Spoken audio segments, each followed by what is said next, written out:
Previously on the Rod Pedersen Show. The thing that is most misunderstood about sports radio is its function. It's not that you're supposed to look. There are shifts, there are day parts where if you want to get into the minutia, if you want to talk about cycling and what they do on special teams and all the other things that go into it, all the details that go into being an NHL team, there are shifts for that. There are hours of that. That's not what a morning show does. That's what a morning show isn't supposed to. I'm supposed to call someone or bring the coach on who will explain those moves. I bring the general manager on. I can bring on one of the players. This is what hosting a morning show does. I'm hard pressed to think that going to work for a job that you hate, for a boss who sucks, for you getting yelled at every day and maybe not getting the money that's worth it to you. Maybe you have a hard day where you're outside every day. Hey, there's a lot of people in Western Canada that listen to that show that weren't just from Calgary. They were also from Saskatchewan. And then, these guys would be out working the fields and so on. They wanted to get some laughs in with a little bit of the sports. So what you want to do is be an entertaining guy, and hopefully you have the chops to actually do that. And then on the other side, you call someone who can explain all those things better than I can, better than any probably morning guy can, because there's a reason why they're a morning guy, because they were probably, for the most part, in broadcast and maybe not a great athlete. Look, my background is weird. It's different. I played at a very high level of sports, but I also started doing stand-up when I was in grade 12. Freak and weird. I was a goalie and a drummer. All the weird stuff that goes into this brain where I hear the voices. I'm sitting there looking at a football game. All of a sudden, I hear Peyton Manning going, what he should have done. What he should have done was you got to pull that back. You got to make them read into when you're going to play action pass. You don't just run with it, dummy. That's not RPO. This is what goes on in his head. This is what I have going on. Bob Cole, I get it. All kinds of stuff is going on there. I don't even think it's weird. Get ready for the Rod Pedersen Show.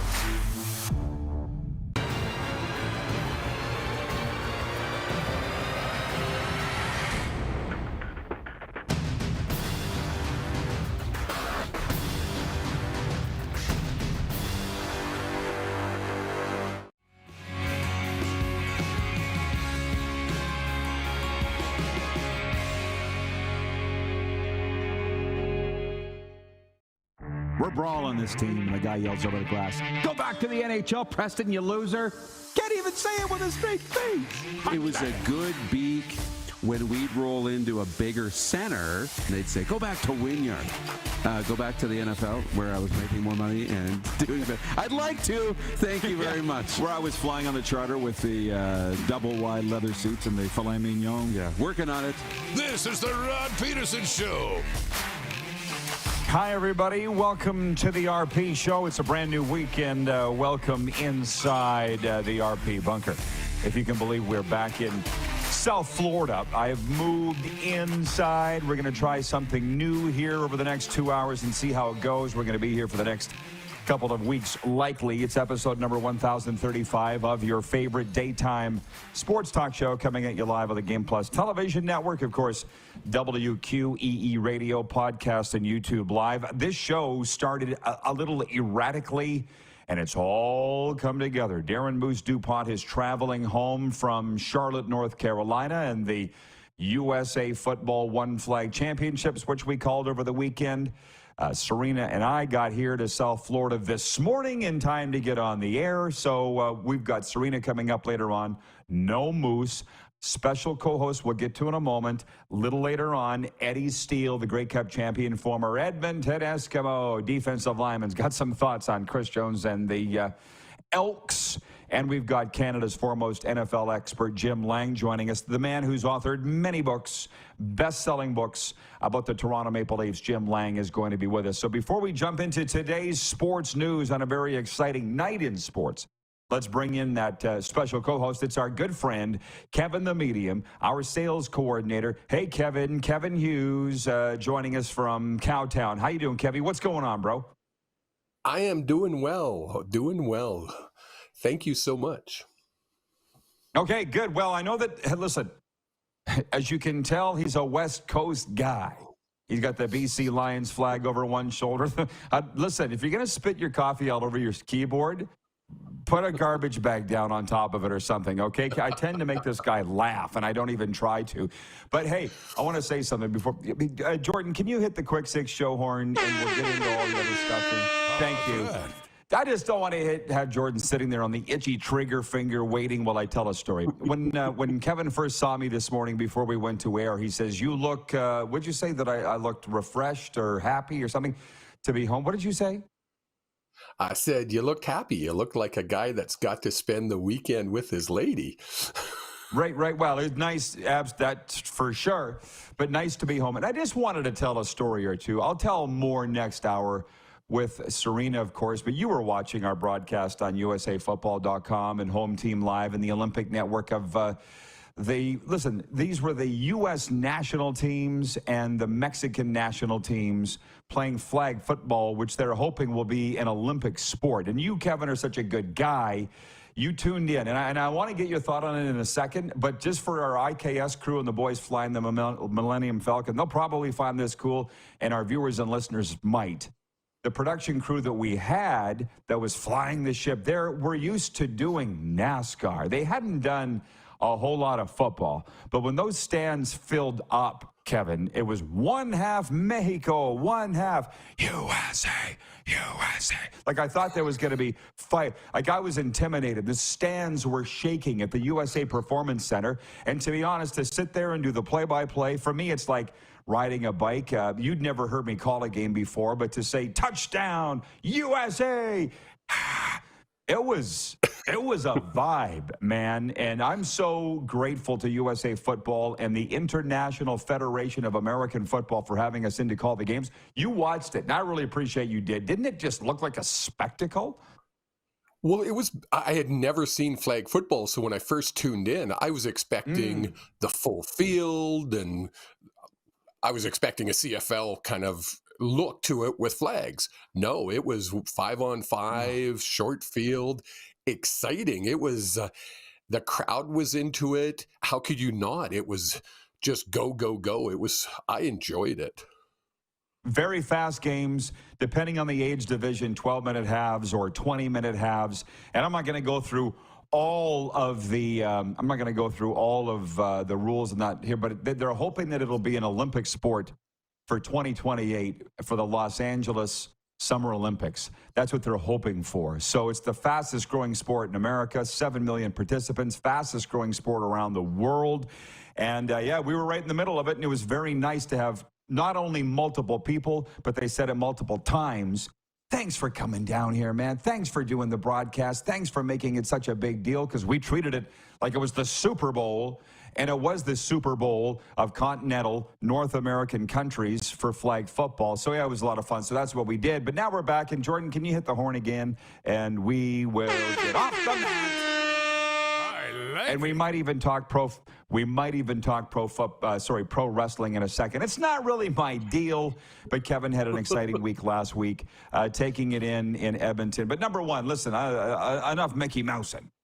Nathan Luke's RBI double in the 10th inning helped the Toronto Blue Jays finish off an unlikely comeback victory over the Detroit Tigers Sunday. The Jays trailed 3-1 with 2 out of the 9th, but Matt Chapman walked and Danny Jansen hit his 11th homer to tie the game. Jimmy Garcia pitched in an inning of relief and earned the victory, while Jordan Romano recorded his 26th save. Don't worry, Kevin, I'm not going to ask you about baseball nor that game, but point two is like Christmas on the calendar of baseball fans tonight. Major League Baseball's All-Star festivities kick off tonight in Seattle with the Home Run Derby. Blue Jays first baseman Vladdy Guerrero Jr., who set an event record with 91 homers in 2019, will be competing against 7 other sluggers, including two-time champion Pete Alonso of the Mets, Mookie Betts of the LA Dodgers, and Julio Rodriguez of the host Mariners. I'm going to get into way more of the rules and how they got here and the odds next hour with Serena, because this morning as we were boarding the flight in Charlotte coming back here, she was like, what are we going to talk about? And I'm like, it's Home Run Derby night. She got a twinkle in her eyes. She was all excited because she's a baseball gal. She can't wait to talk about that next hour when she joins us. Clearly we're going to be watching it. I will ask you, Kevin, will you tune in for the Home Run Derby tonight? No. It's not my thing. I mean, I'm a Jays fan, and if I'm home and absolutely nothing else to do, I'll watch a Jays game. Mm-hmm. I just don't have the attention span for what is it, 500 games in a season. It's just too much. Yeah, hey, there's no wrong answer to that. I'm not into wrestling. I got out of it. I lost interest when I discovered girls. I knew you were going to say it. You know, there was no bigger fan of the WWF than me. We can't all be into everything, so you're not even going to watch the Home Run Derby. That's fine. But it brings up our poll question today for our friends at Key Auto Group. And I know you'll have a take on this. By the way, the Kia Seltos features a bold design, advanced technology, and adaptability, all in a subcompact SUV. Call Key Yorkton Kia at 306-783-2772 or go to keyyorktonkia.com for more information. The 23 Seltos, movement that inspires. The poll question is simply this: which do you prefer? Summer sports or winter sports? Pretty simple. Dun, dun, dun. Well, hey, early on, winter sports was running away with it, but I see the gap has narrowed.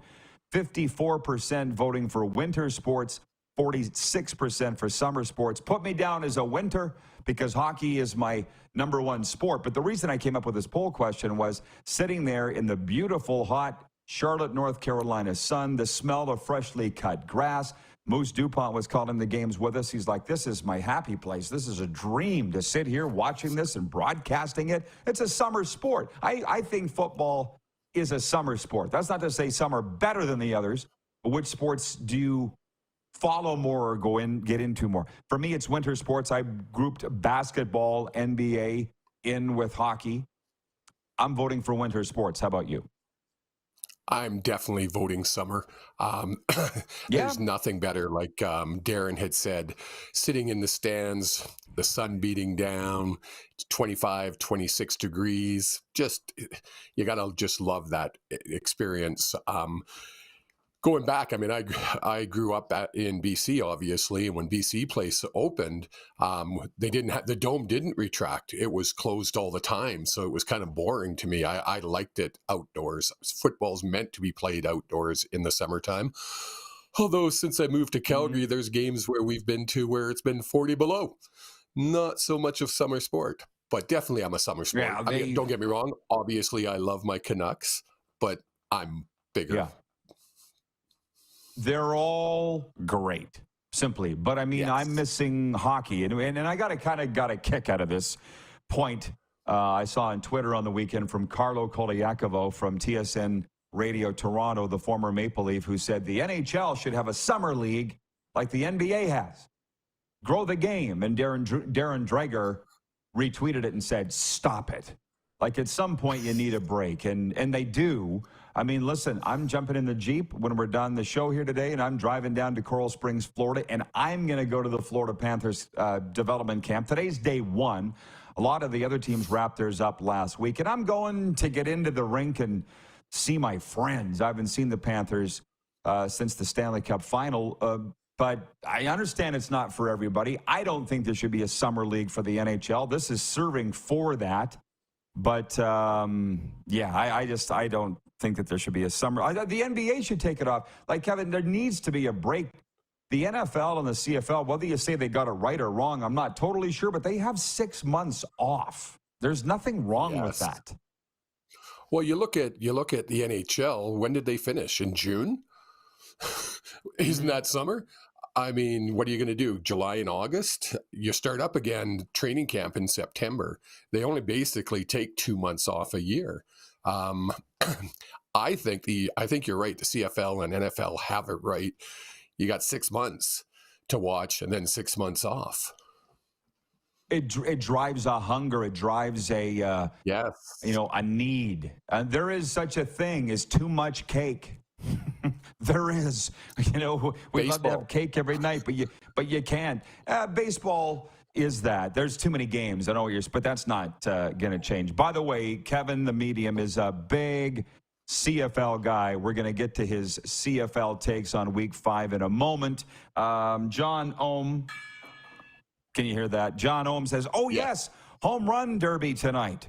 Craig Smith, our director of scouting. Same thing. He says, Yahoo! MLB home run derby tonight. Love baseball. So, yeah, I mean, we're not the show for every sport, but we will cover and talk about all of them. Patrolman Pete in Winnipeg watching says, wrestling, AEW was in Regina on the weekend. Did anyone go? I saw AEW in Winnipeg, and it was on.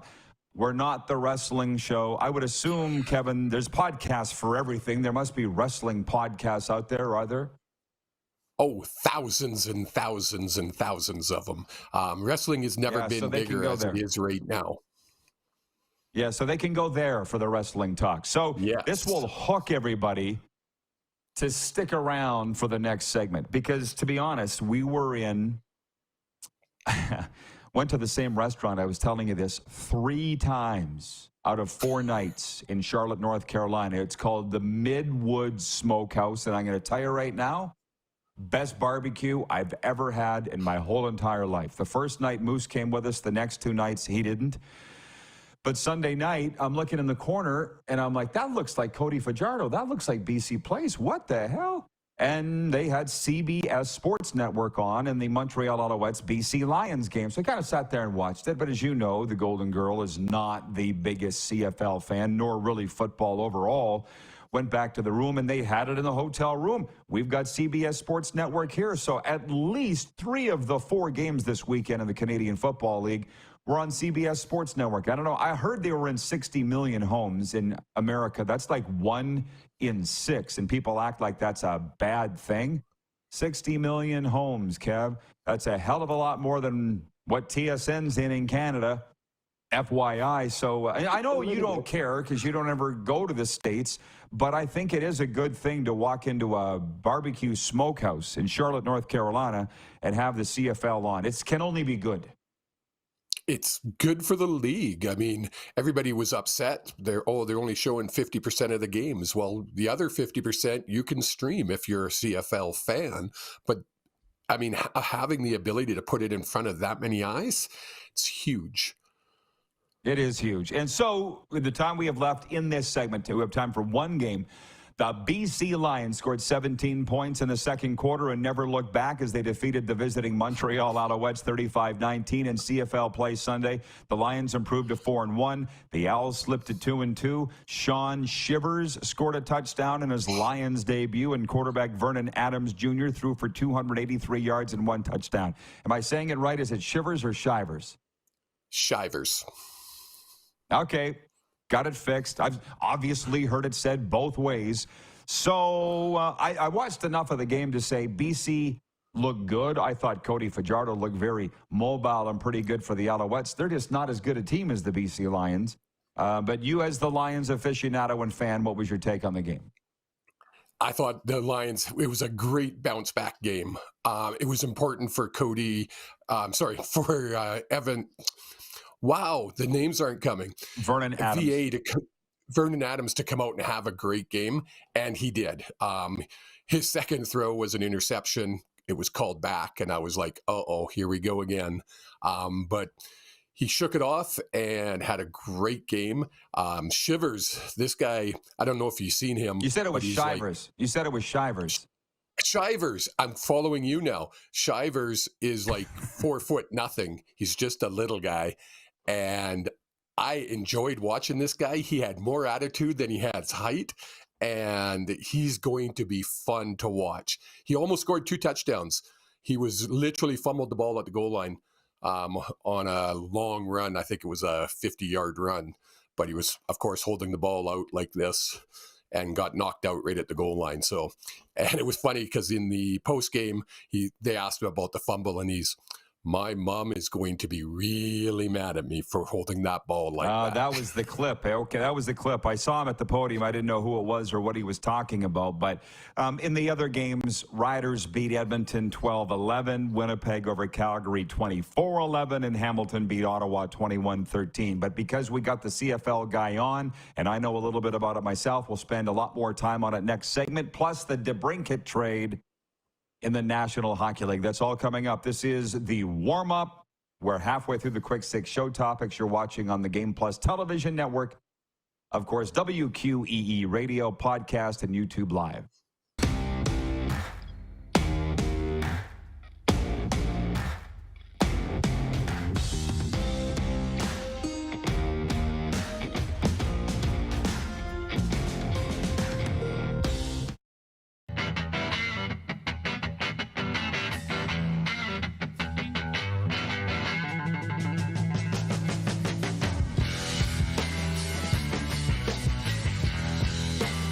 Is it time to take your event online? Bring it to IKS Live. We've got a fully customized virtual event platform with remote guest support for your next fundraiser, talk show, conference, performance, and more. IKS Live offers live streaming to Facebook Live and YouTube and pre-recorded capabilities, both in our studio with green screen available and on location with pre-production and post-production services. Visit us at ikslive.ca.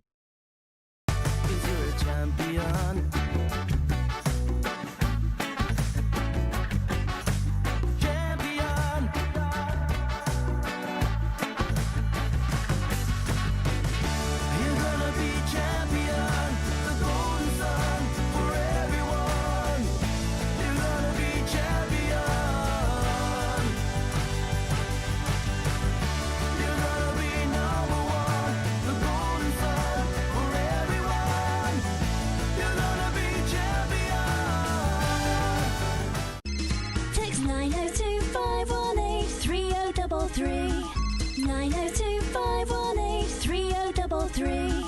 Pick up your phone and text RP, that's Rod Pedersen. Text 902 518 3033. Got a sun, smoky in the air, that's a lot of fun. Big time, big time, big time, big time.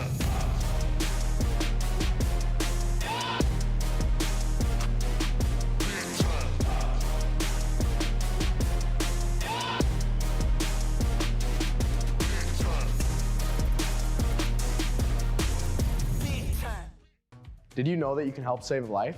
And you can start right now.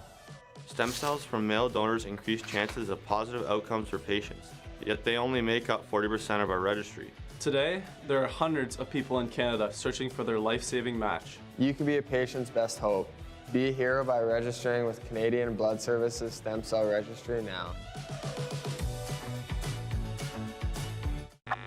Does this look familiar? Your fans deserve an incredible arena experience. It's time for an upgrade. Stunning graphics. Revenue opportunities are just the beginning with our in-venue display systems and scoring technology. Let us help you find the best solution for your facility. EDG, always delivering the best fan experience.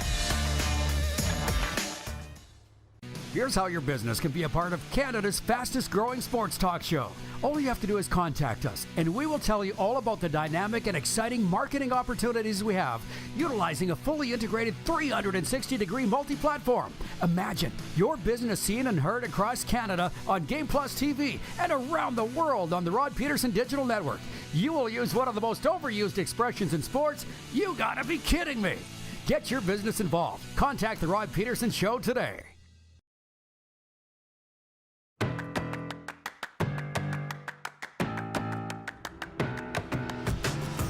Another beautiful day here in beautiful South Florida. They all are. We're back home for a portion of summer before making the trek back across the 49th parallel. Kevin, the medium, is with us in the absence of Darren Moose Dupont. The Progressive Insurance text line is open, 902-518-3033. Stephen from North Dakota writes in and says, greetings and no hallucinations from hazy 16 degrees Celsius Minot, North Dakota. I bet the medium is happy with the medium win for BC. It's large in the CFL standings. Don't answer that, okay, at his pathetic attempt to be punny, Kevin. The one thing I wanted to mention, why we're indoors, I don't know how long this is going to last, but I kind of like it because I was thinking if we're going to pump the AC in this house, I might as well be in the house.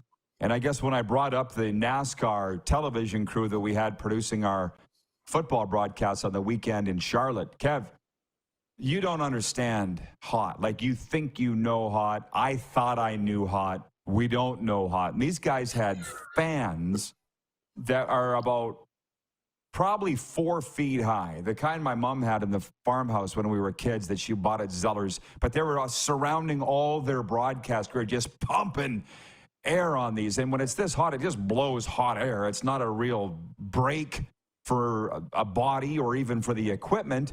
But I think on Thursday, we had a slight meltdown with all this equipment. I think it melted down literally in Charlotte. So I'm like, you know what? When I go back to Florida, I'm not going to sit here and fight with the heat. I'm just going to go inside, and this seems a hell of a lot better.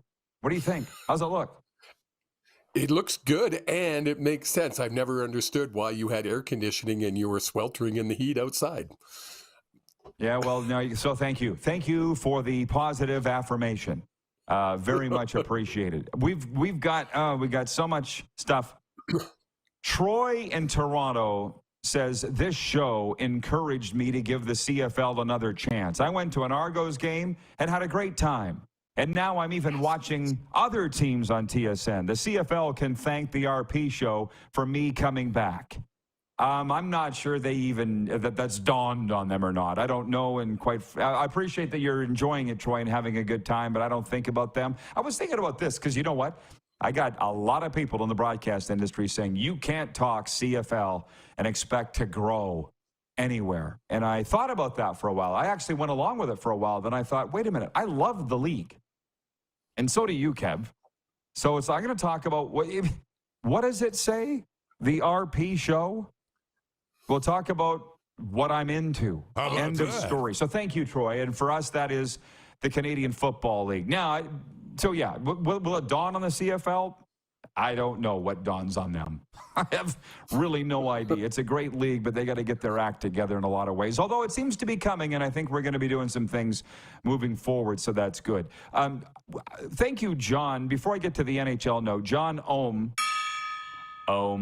says, how about that dude that went to every CFL park in 15 days and saw them all? Saw all the teams play. I called it up. Thank you for pointing that out, John Ohm in Winnipeg. The guy's name, if I have it correctly, is Bobby Dubois. And he set a Guinness World Record. The 37-year-old from Delta, BC, has attended a game in all 9 CFL stadiums over the course of just 15 days. It's the fastest someone has ever accomplished that feat. And interestingly enough, he didn't think it was a big deal. I guess word got around that he was doing it. He wasn't doing it for the attention, but he certainly got it. And I guess his first game was the Saturday game you and I were at in June 24th. Riders at Stamps. And then he just went on this 9-city tour, which ended in Vancouver yesterday. So kudos to Bobby Dubois.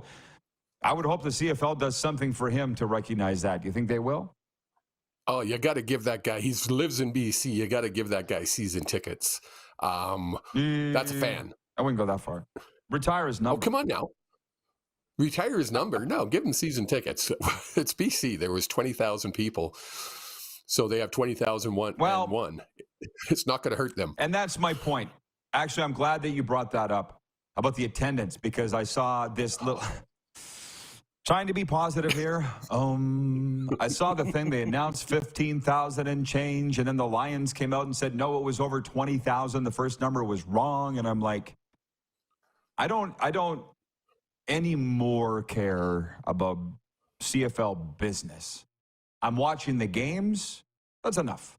Whatever they announce, it's going to be a lie anyways. So why would I get into what the numbers are going to be? I'm just going to enjoy the athleticism of the players and the blunders by coaches and so forth, and special teams blunders like that CJ Sims of Edmonton. And trust me, we're getting to the NHL trade. But let's just wrap up week 5 for a second. We might as well, since we're here. We talked about the Lions. You had a great line about Sask beating Edmonton 12-11. I said, was this it? Because I went to bed. I didn't watch it all. I said, was it as bad, Kevin, as everybody's making it out to be? And you said... I think it was worse. It was not a good game. Chris Jones literally got the penalty I've never seen. I've been watching CFL for over 50 years. I've never seen a coach get a penalty for being run into. The ref, he was standing. They showed it. He was standing on the sideline on the white line, and the ref ran into him, almost took his head off, and immediately threw his flag. And I was like, you couldn't go around him, but the rule states you have to be at 1 yard back of the white line. Yeah, get off the field. It's the they did it here in a flag game yesterday that I was broadcasting. They stopped the game, and the ref went over to the sidelines and pushed everybody back. They get back. They should call it the Wally Buono rule, because you understand that rule applies to everybody except Wally Buono. He can wander wherever the hell he wants on the field and not get a flag. But I digress. He's the godfather. Edmonton's 0-5. You're a little more of a football guy than me. How do we feel about C.J. Sims giving up the Rouge on that kickoff with a minute to go, costing his team the game? Unexcusable. You just can't not understand the Canadian game. If you're playing the Canadian game, it's one of those, yes, he's a rookie. Yes, he's an American. You have to understand the rules. Especially if you're going to be a returner, you have to know that rule. Where was the coach? The coach should have been in his ear. What if that ball was kicked into the end zone? You kicked that ball out of the end zone. It's the CFL game. Just a blunder. It's not the Elks season. What do you mean? Oh, it's not their year. Yeah. It's not their decade, bro. I was going with a hunting Alberta reference. I got you. Brian in Alberta says, being inside, you can green screen whichever location you want, RP. Yankee Stadium one day, Antarctica the next. Well, again, this is what I realized. Everybody's got an opinion on how the show should look, how the show should sound. And after 1,035 shows, I'm like, you know what, everybody, back off. I'm going to do what I want to do. Quite frankly, I like the outdoor scape of South Florida. It's beautiful. TV guy that I don't think you had a chance to meet him, Randy, a friend of mine in Calgary. He's like, when you're in the casino, it looks alive. I'm like, yeah, that's what I thought. So let's do that. But here today, it is so flipping, sweltering hot. I'm over it. And I'm going to be driving 30 miles in the Jeep, top down after this to go to the Panthers camp. I don't need any more heat. Scott Ford in Toronto says those other media should properly cover the CFL too. It's an entertaining product, regardless of how bad the CFL is being managed. It's great. Talk about what the show looks and sounds like. How about what we talk about? We'll talk about the CFL to the degree that we want to, but then we'll move on. And how whatever other outlets want to cover it to their degree, that's their business too, right? I got a lot of friends in the league, and so I'm following what they're doing. I enjoy the league, but I'm also following the NHL too. So point 4, and we'll do a lot more hockey with Serena in hour 2. That's her number one sport. But the Detroit Red Wings on Sunday acquired Michigan native Alex DeBrincat from the Ottawa Senators in exchange for 2 players and draft picks. The Red Wings signed the 25-year-old DeBrincat immediately to a 4-year extension worth about $7.8 million annually. This won't mean anything to you, Kev, but it will to the Saskatchewan people. Alex DeBrincat's from Farmington Hills, Michigan, the same hometown as former Regina Mayor Michael Fougere.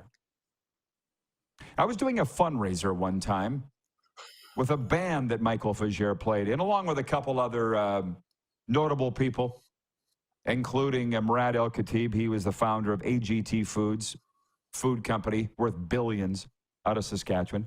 And in a break, I was like, hey, Michael, where are you from? Did you grow up in Regina? He's like, I grew up in Farmington Hills, Michigan. You know how mayors are. And I was like, how that?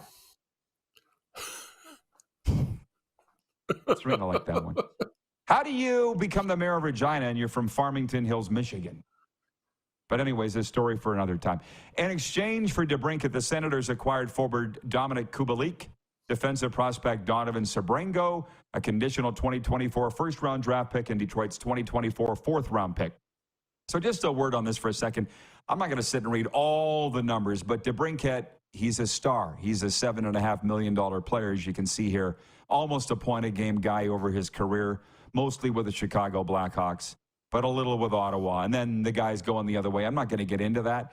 But this is what I'm wondering about trades now. He clearly didn't want to be in Ottawa. From the second they got him from Chicago, he never was committing to Ottawa. And now, first chance he got, they asked him, would you sign long-term? He's like, no. And actually, I wanted to spend more time on this, but I will, as promised, with Serena next hour.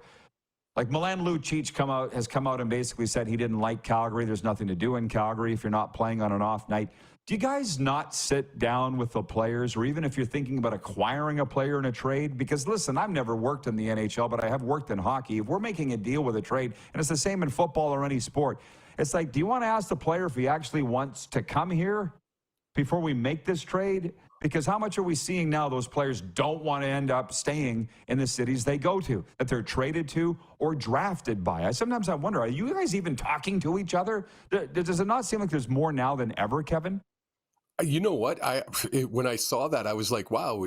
And you're right. It seems like it happens every other trade. It's like, why aren't they sitting down with these players and saying, hey, so if we go after you, will you sign? I don't, maybe there's something in the rules that you're not allowed to talk to them like that. I don't know. But you would think it would be common sense to me, but common sense isn't common. It's quite odd. 0.5, Victor Wembanyama put on an impressive display in his second game of the NBA Summer League. Sunday, the number one pick in the NBA draft finished with 27 points, but the Spurs lost 85-80 to Portland. And the Raptors got 11 points from top pick Grady Dick in a 99-76 loss to the Cleveland Cavaliers. And our last point, Lila Fernandez is the last Canadian standing at Wimbledon.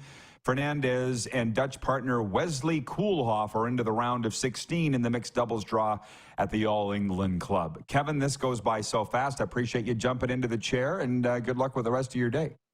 Thank you. I got some big meetings coming up, so lots of exciting things about to happen on the RP show. How about that? Break a leg. Break a leg. Eddie Steele in next. It is the RP show live from South Florida today on the Game Plus Television Network, WQEE Radio, podcast, and YouTube Live.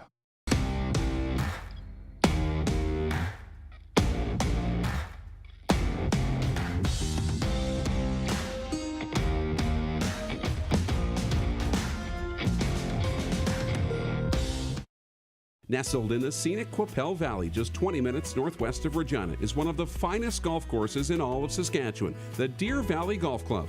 The clubhouse has a full-service restaurant, and customers can enjoy a casual dining experience with spectacular views of the golf course and valley. A fully stocked golf shop, staffed by PGA of Canada professionals, is equipped to meet all of your golf apparel and equipment needs. Book your tee time, family event, or corporate tournament today at the Deer Valley Golf Club. Call 306-731-1445. Smoky in the air, that's a lot of pine. Big time, big time, big time, big time.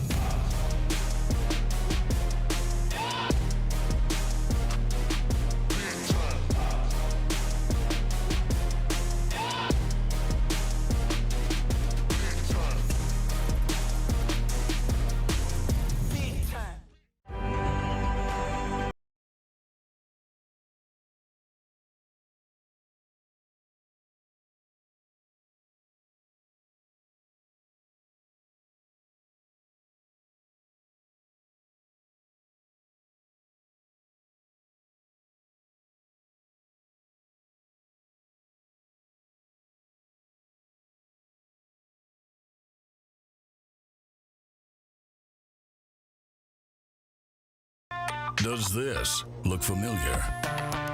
Your fans deserve an incredible arena experience. It's time for an upgrade. Stunning graphics. Revenue opportunities are just the beginning with our in-venue display systems and scoring technology. Let us help you find the best solution for your facility. EDG, always delivering the best fan experience.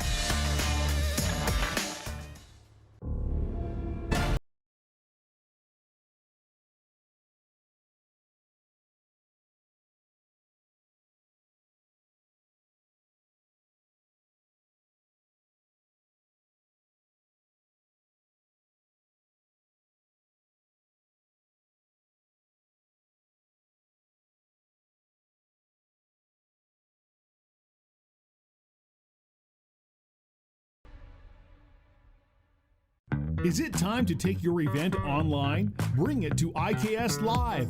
We've got a fully customized virtual event platform with remote guest support for your next fundraiser, talk show, conference, performance, and more.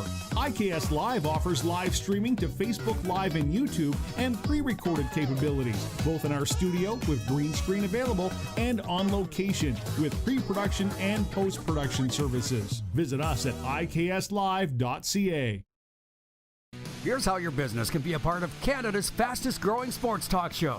All you have to do is contact us, and we will tell you all about the dynamic and exciting marketing opportunities we have, utilizing a fully integrated 360-degree multi-platform.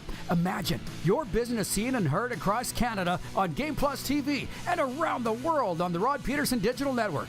You will use one of the most overused expressions in sports. You gotta be kidding me. Get your business involved. Contact the Rod Pedersen Show today.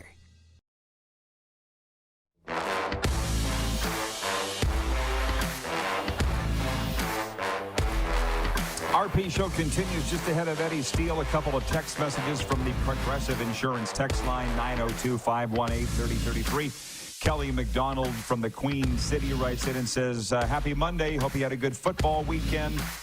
God send good wishes to Bob McCowan. His voice and thoughts on sports always worth a listen. Have a good day, signed Kelly. And from John McPhee, watching in Rosetown, he says, DeBrincat is a great signing for the Wings. Coming from a Hawks fan, the guy is a sniper. Yzerman is making that team better.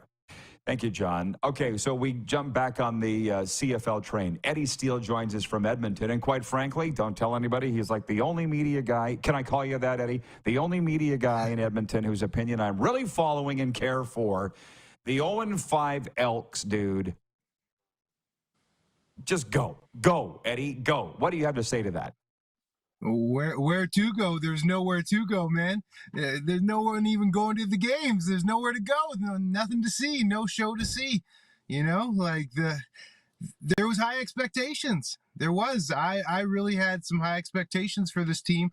I mean, coming off of the season that they had, anything was high expectation. But to have this start and to lose the games the way they're losing and to sometimes not even be in the games and the blunders and just kind of the same old same and the lack of O-line play and lack of quarterback, lack of coaching, it's just all around. Where do you even start? It's disappointing. I'll be honest, I'm really disappointed. I'm disappointed for the fans out here.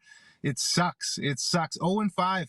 I've never been a part of anything like that. Not that I'm a part of it now, but, you know, as an alum, it pains me to see, man. It really does. But I'm still going to stay faithful. I'll go to the games, but it's tough slugging right here, right now. Well, I don't doubt it. And the thing that people need to know, you and I got to know each other with your great time with the Rough Riders, but you're an Eskimo to the bone. And whoever they were playing, I think it was the Argos, you drove up to the stadium and you tweeted, today's the day. The streak ends today. So, like, you just want it to end so bad, right? So every time they lose, it must just hurt that much more. They've lost 3 times since, well, they lost that game, then they lost in Ottawa, and then they lost at Sask. Yeah, it's been bad, and they've been competitive in some of the games. Of course, we know the Saskatchewan, the 2 times they've played, they've been competitive games. That Argo game, man, they were leading at halftime. I really thought, oh, this is going to be a good opportunity. But then they have that one quarter, or they have those couple big mistakes. Every team has that throughout the course of a game, but the good teams can overcome that. And that's just flat out it. And they're not a good team, so they're not able to overcome that. You have a couple of small mistakes and it totally ends your game. That's a sign of a team that just is not made for it yet. Sure, they have some pieces, but they're just not there. And obviously their record just speaks for itself. I mean, it's 0-5. What more can you say? In all honesty, it's disgusting. Well, you know, yeah, I know it's tough, and you're not on Elks radio anymore for speaking the truth and speaking your truth, but I think it's difficult. You said you've never been part of 0-5. I'm pretty sure Edmonton's never been 0-5. And when I was up there, start of the season, they were very excited about their young talent. And I think they do have talent. So if that's the case, and you got a veteran coaching staff, Whose fault is this, other than everybody? But what would you do if you were running the show? You know, in all honesty, I've been very vocal about McAdoo, and I really watched the game closely from the offensive perspective last week. And yeah, do I agree that they need to run it on every single first down of the game? No, that's just like, come on, you can run it, but not every single first down. But McAdoo called a pretty good game. He called a pretty creative game, or more creative than it had been all season. And I was just watching Cornelius, and really it comes down, he needs to execute better. He's got all the tools, right? We know his size, his arm strength, he's mobile, but he's so inaccurate, man. And you got to just be more accurate. There's points that he left on the board just off some bad, inaccurate throws. And I'm not a quarterback. I got paid to hit quarterbacks, but I know quarterbacks should make a 8-yard slant across the middle and not put it behind his receiver, because his receiver would still be running today. Touchdown. So he's been so wildly inaccurate every game, but then he has good flashes. Quarterback position shouldn't be where you hold your breath and just hope that he completes passes. You know, you got to be a little bit more than that. So, yeah, it's on McAdoo, but they need to execute better too. The offensive line looked like the Riders' offensive line last year, just turnstiles. The guys were pylons getting beat left and right. They had a better game last week. They did. Where to begin? If I was the head honcho out here, I would first of all definitely get my offense in order. Now, I don't know if that's, having Jarius and McAdoo do something together, Jarius Jackson, I should say. I don't think you just go and outright fire the guy, but honestly, it's the offense, and that's where it begins with this club. It's the offense. They're last in every stat. And this is an offensive-driven league, and you need to be able to have an offense that can march it beyond half field, and have an offense that can get you more than 8 to 11 points, whatever they're averaging thus far this season. Well, let me ask you this. Did they err in not going after a veteran quarterback? They could have thrown their hat into the ring for Bo Levi or Cody Fajardo or Trevor Harris. For instance, look how Trevor Harris is playing for Sask. He's not Aaron Rodgers, but he's winning games. He's leading them on drives to tie and win games. Like, maybe they should have looked at that. You're right. Trevor Harris looks good, but that means he's coming back to, he's being recycled here. He was just here in Edmonton. Bo Levi, how's that looking? That ain't looking so hot. Cody Fajardo, how's that looking? It ain't looking like he's really changed or he's done so. He had a really good game to start the year, but he's what's he done that's been so special? He's still getting sacked left and right. So that leads me to think, was it the Riders O-line who's at fault last year for Cody? Because he's still getting up there in the league leading sacks. So how hot are those guys really? So what else is there? And that just goes to show you one of the bigger issues right now in football is lack of good quarterbacks. Like, it's actually astonishing how hard it is to find good quality quarterback play. And, you search high and low, and with the other leagues that are out there now, of course, that waters down the talent pool that wants to come up north, but that's what it comes down to. I hate to say it, being a guy who got paid to hit them for a living. You win and lose in pro football with a quarterback, and you need to have solid quarterback play. You don't need to have great. You need to have solid. When I'm out here watching the Elks offense, I'm holding my breath just for completion, and it shouldn't be like that for a 20-yard pass. I go back to my days of Mike Riley. Boy, oh boy, you want to talk quarterback play, but we're not living in the past. This is the here and now. Yeah, well, interesting one this week with the tie catch there. Eddie, you always bring the lumber. As you know, I appreciate the time here today and enjoy the ball. Have a good summer, my friend. Thanks, Rod. Take care. Good to see you.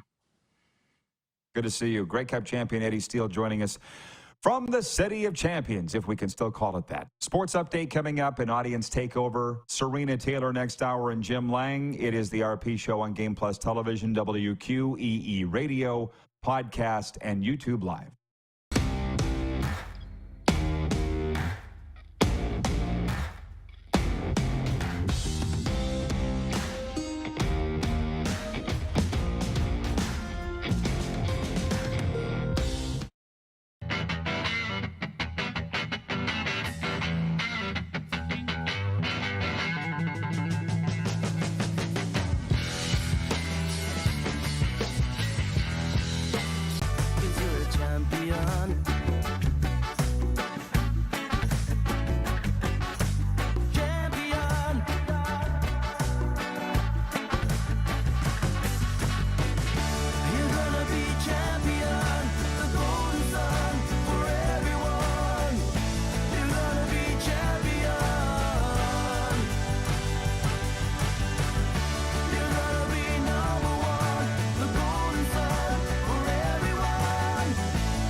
Did you know that you can help save a life?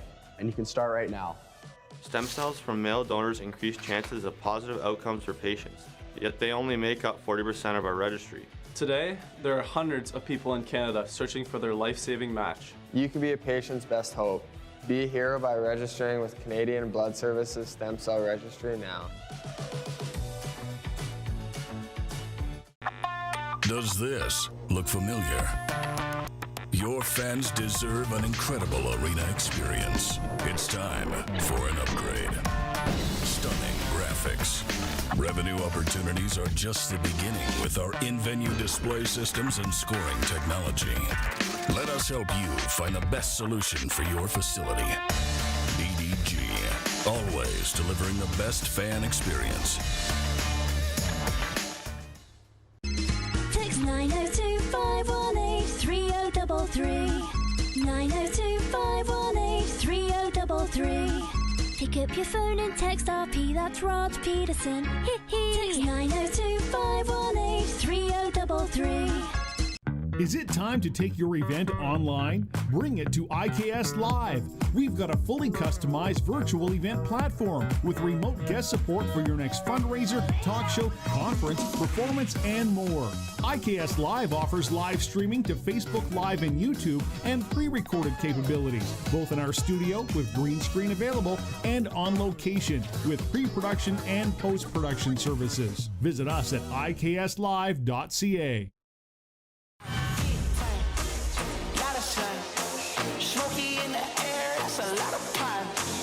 Big time, big time, big time,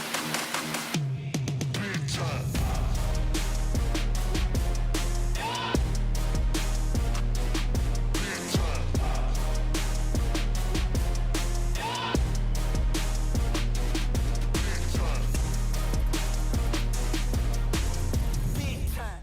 Business owners and marketers. Okay, we know you think we're pretty cool. That's why we want you to share in the coolness factor. Partner with The Rod Pedersen Show and market your business every weekday to sports lovers just like yourself. Take advantage of our many cost-effective commercial and promotional opportunities. Tell the world about your business. Yes, the world. Thanks to Game Plus TV and the Rod Pedersen Digital Network. Contact us today and find out how you can be a part of Canada's fastest-growing sports talk show, The Rod Pedersen Show.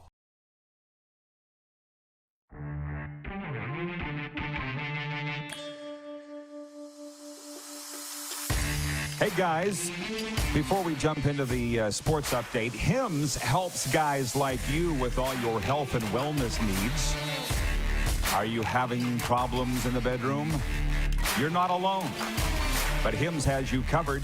Hims has lots of personalized options to treat ED like Viagra, Cialis, and hard mints, wintergreen chewable tablets compounded with doctor-trusted ingredients, new, discreet, and only available through Hims at forhims.com/care. You can access licensed medical providers and trusted treatments for ED 100% online. If prescribed, Hims will ship to you for free in discreet packaging. It's that simple. And before I jump into the rest of a sports update, got a tip. News coming out of the Western Hockey League today. Alan Miller set to be named the next general manager of the Regina Pats hockey team. Al Miller was a longtime general manager. Yeah, longtime general manager of the Moose Jaw Warriors. And before that, Guelph in the Ontario Hockey League. He's most recently been with Hockey Canada.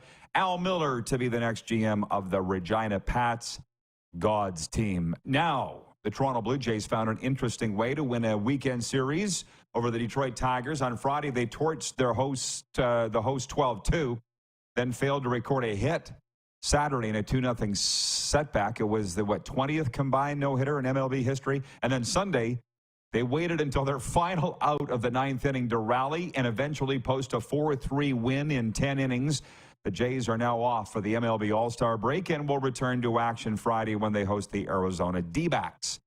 From the Canadian Elite Basketball League, the Ottawa Blackjacks won their 6th straight game in a tense 97-93 victory over the Vancouver Bandits at Langley Events Center. Jackson Rowe scored a game-high 26 points to power the Blackjacks to victory and maintain their top spot atop the Eastern Conference at 10-5. And an emphatic right-handed slam dunk by T.J. Lawal in target time lifted the Niagara River Lions to a 98-89 victory over the Scarborough Shooting Stars at the Meridian Center. That also on Sunday afternoon. The sports update brought to you by The Steadies. Their island rock genre of music was named Concert of the Year by Planet S Magazine. The new tour kicks off June 23rd. Visit thesteadies.ca for more info and stream The Steadies today on Apple Music and Spotify. And also brought to you by Landmark Cinemas in theaters July 21st. Barbie. Barbie lives in Barbie Land, and then a story happens, starring Ryan Gosling, Kate McKinnon, Will Ferrell, and Margot Robbie. In the time we have left here, an audience takeover, I'm just opening up and refreshing the text line 902-518-3033. Well, I've got a CFL question here from Wilf in Steinbach, Manitoba. He says, hi, Rod. Did the Riders find a way to win, or did the Elks find a way to lose, or both? Before I even finished reading your question, Wilf, the answer was both. And for our American listeners, they're not even going to get this one. But, you know, in Canadian football, they have this thing called the Rouge, which is a fancy name for a single point. And there were 5 of them scored in that game Thursday in Saskatchewan, which Saskatchewan won 12-11. But the game was tied 11-11. 1:03 to go. Saskatchewan kicks off, and it goes into the end zone, and the returner, C.J. Sims, downs it for a single point for the Rouge. Game over. Well, pretty much game over.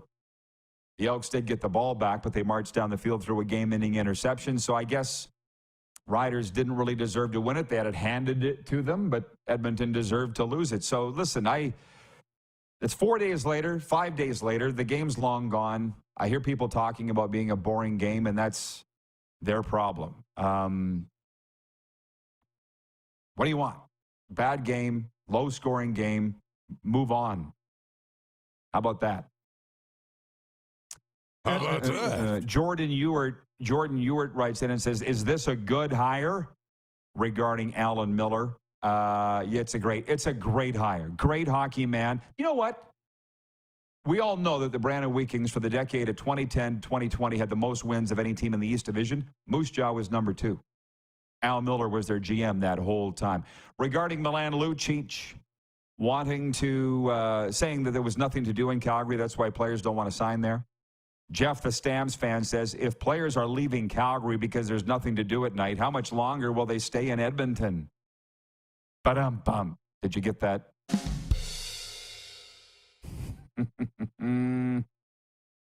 Arlen Bruce III says, I've been on an 0-5 team, and we won the Grey Cup in 2011, so the Elks still have life. Some fans want the Eskimos' name back. Is that an issue to change it back? Kevin the Medium says that it is the name change curse. That's another thing that I don't have an opinion on anymore. Don't want to offend people. They changed the name. I'd like to see them go back. Maybe they'd win a game if they will, but they say in life you can't go back. I don't plan on going back. So go win a game, and they'll stop talking about it. Serena in next to talk about all these things and a whole lot more on Game Plus and The Key.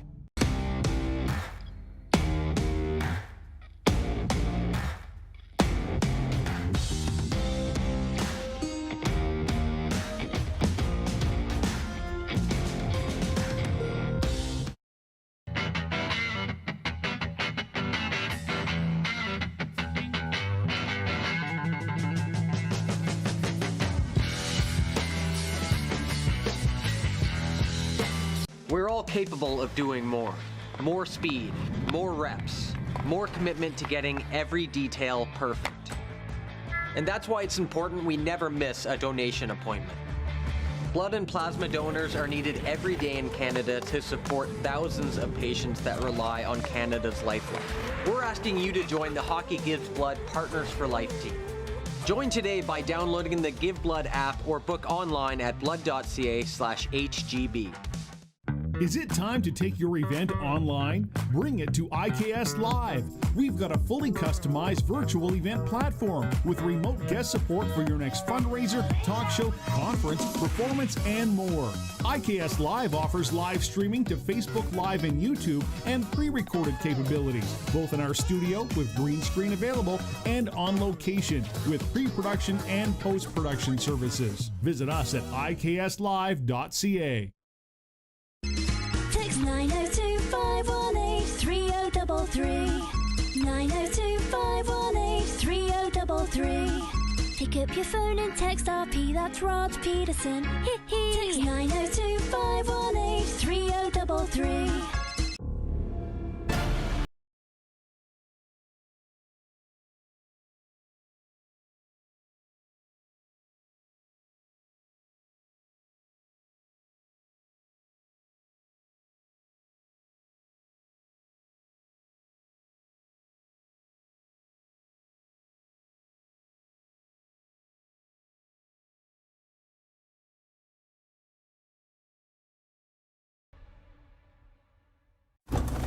Lake Center, you can mark this airborne off the scene. ETA 2 minutes. The prizes are a draw, but the cause, that's the clincher. This is why they can count on me. Inbound receiving hospital. Prizes and a cause I can't say no to. Stars Lottery, the lottery on a mission. Every ticket is your chance to win more than $3.6 million in prizes, including cash, homes, vehicles, and vacations. Buy your tickets today at starslottery.ca or 1-844-STARS-SK.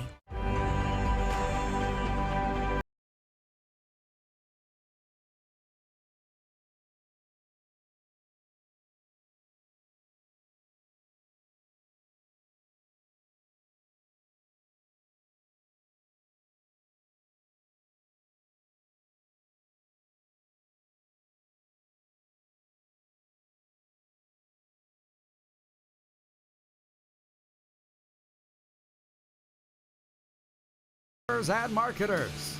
Okay, we know you think we're pretty cool. That's why we want you to share in the coolness factor. Partner with the Rod Pedersen Show and market your business every weekday to sports lovers just like yourself. Take advantage of our many cost-effective commercial and promotional opportunities. Tell the world about your business. Yes, the world. Thanks to Game Plus TV and the Rod Pedersen Digital Network. Contact us today and find out how you can be a part of Canada's fastest-growing sports talk show, The Rod Pedersen Show. We're brawling this team, and the guy yells over the glass, "Go back to the NHL, Preston, you loser." Can't even say it with a straight face. It was a good beak when we'd roll into a bigger center, and they'd say, "Go back to Wynyard.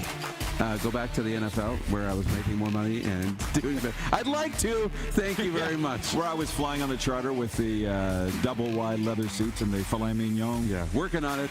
This is the Rod Pedersen Show.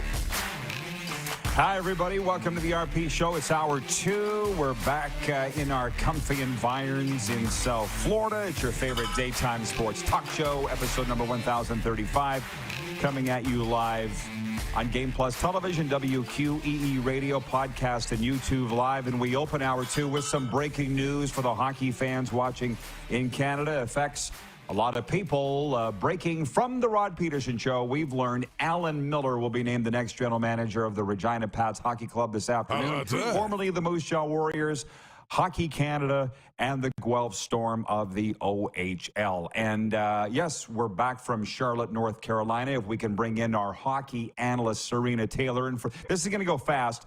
Hey, Serena, and for the purposes of this segment, we could call you maybe our baseball analyst, too.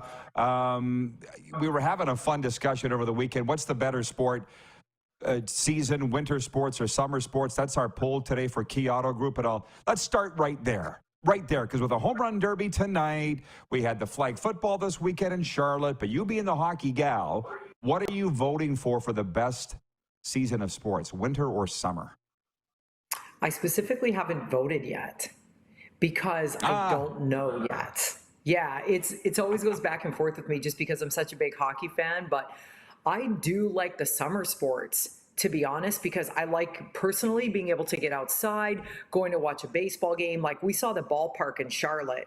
It would have been incredible to watch a baseball game there. So that's kind of why I tend to lean toward the summer sports. Now, the Olympics is different.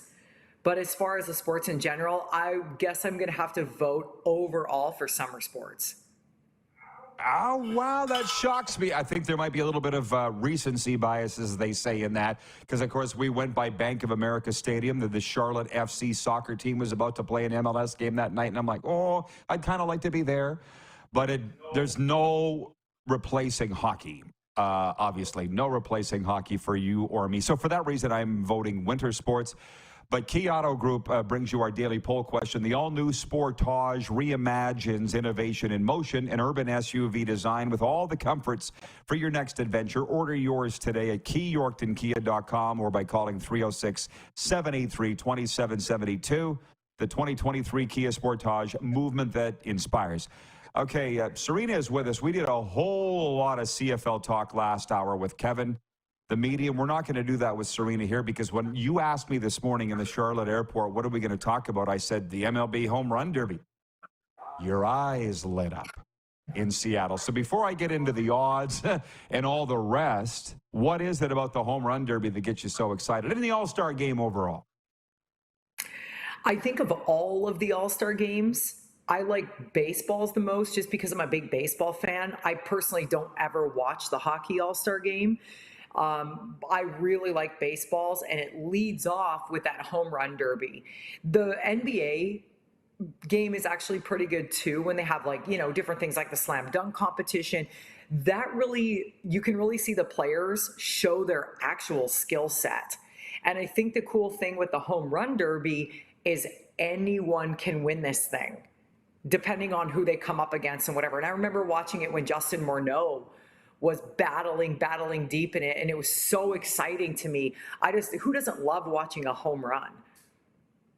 Well, yes. So tonight it's the kickoff of the All-Star festivities in Seattle with the Home Run Derby. Vladdy will be competing against 7 other sluggers, including 2-time champion Pete Alonso of the Mets, Mookie Betts of the Dodgers, and Julio Rodriguez of the host Mariners. You know all this, Serena, but I'm putting it out for the benefit of our audience. Participants are seeded for the opening round based on their home run totals as of July 4th.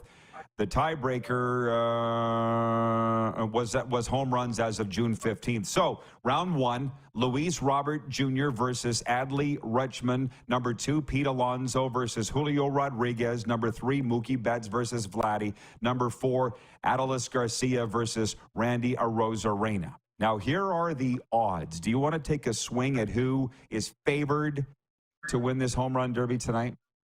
It's got to be Pete Alonso. It is at plus 300. Want to take a swing, pardon the pun, at who's second odds favorite at plus 375 to win this thing? I would guess Vlad, if I had to guess. It is. See what I tell you, everybody? She can double as the baseball analyst, too. And then from there, Julio Rodriguez, Robert Jr., Garcia, Arozarena, Betts, and Rutschman. So, yeah, you nailed the top 2. Now, the interesting thing, just to switch, do you have anything more on the home run derby and the All-Star game before we move on to something else? I was actually going to say, because we talked about it earlier today, I said, well, Vlad's going up against Mookie Betts, and I'm personally a huge Mookie Betts fan. I love Mookie Betts. Vladdy is the guy that I probably wouldn't be a fan of if he didn't play for the Blue Jays. And in spite of the fact that Mookie Betts plays for teams that I just do not like, being the Red Sox and the Dodgers, I still love Mookie Betts. Will I be upset if Mookie Betts beats Vladdy? Absolutely not. But I still think it's going to be a slugger that wins it. It's not going to be a guy like Arozarena, I don't think. It'll be fun to watch for that reason. This is interesting from the Barflies in Winnipeg. Says, does the poll really matter to true sports fans? The poll question is, what's better? No, but everything's a competition, Barflies. Everything's a competition in sports. Winter versus summer. That's all we're asking. And what's interesting about that is K-Dog writes in on Twitter and he says, he goes, obviously they're both great, but it also is important to have an off season in them so that we can enjoy the other sports. I'm just saying that off the top of my head. There's so many comments have come in here. But here it is. They're both great, hence why each sport needs to have an off season so we can enjoy the others. And I'm sure you have some thoughts on that. But you brought up, Serena, the all-star formats. And the hockey, I mean, we went to it because it was here. We didn't really enjoy it. That was $400 US, literally burnt, and we don't need to go any further down that road. But the NFL, now with their Pro Bowls, going to flag football. And I know enough about flag, even before this weekend in Charlotte, to have enjoyed it. But now, you were on the sidelines, 9 games I added up that we did together on Home Team Live, USAFootball.com, and the Olympic Network. I think people need to get into this as a spectator sport. What do you think?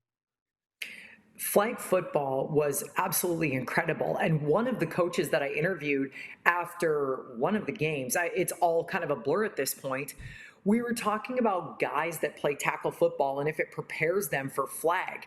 And his specific comment was, if you took an NFL team and put them in a flag football game, they would never win because it's a completely different sport. It's the same agility standards, it's the same this and that, but it's a completely different game. And I think the biggest problem with the NFL with the Pro Bowl is it was always after the Super Bowl. So no one cares. The players can easily get hurt when they play like that.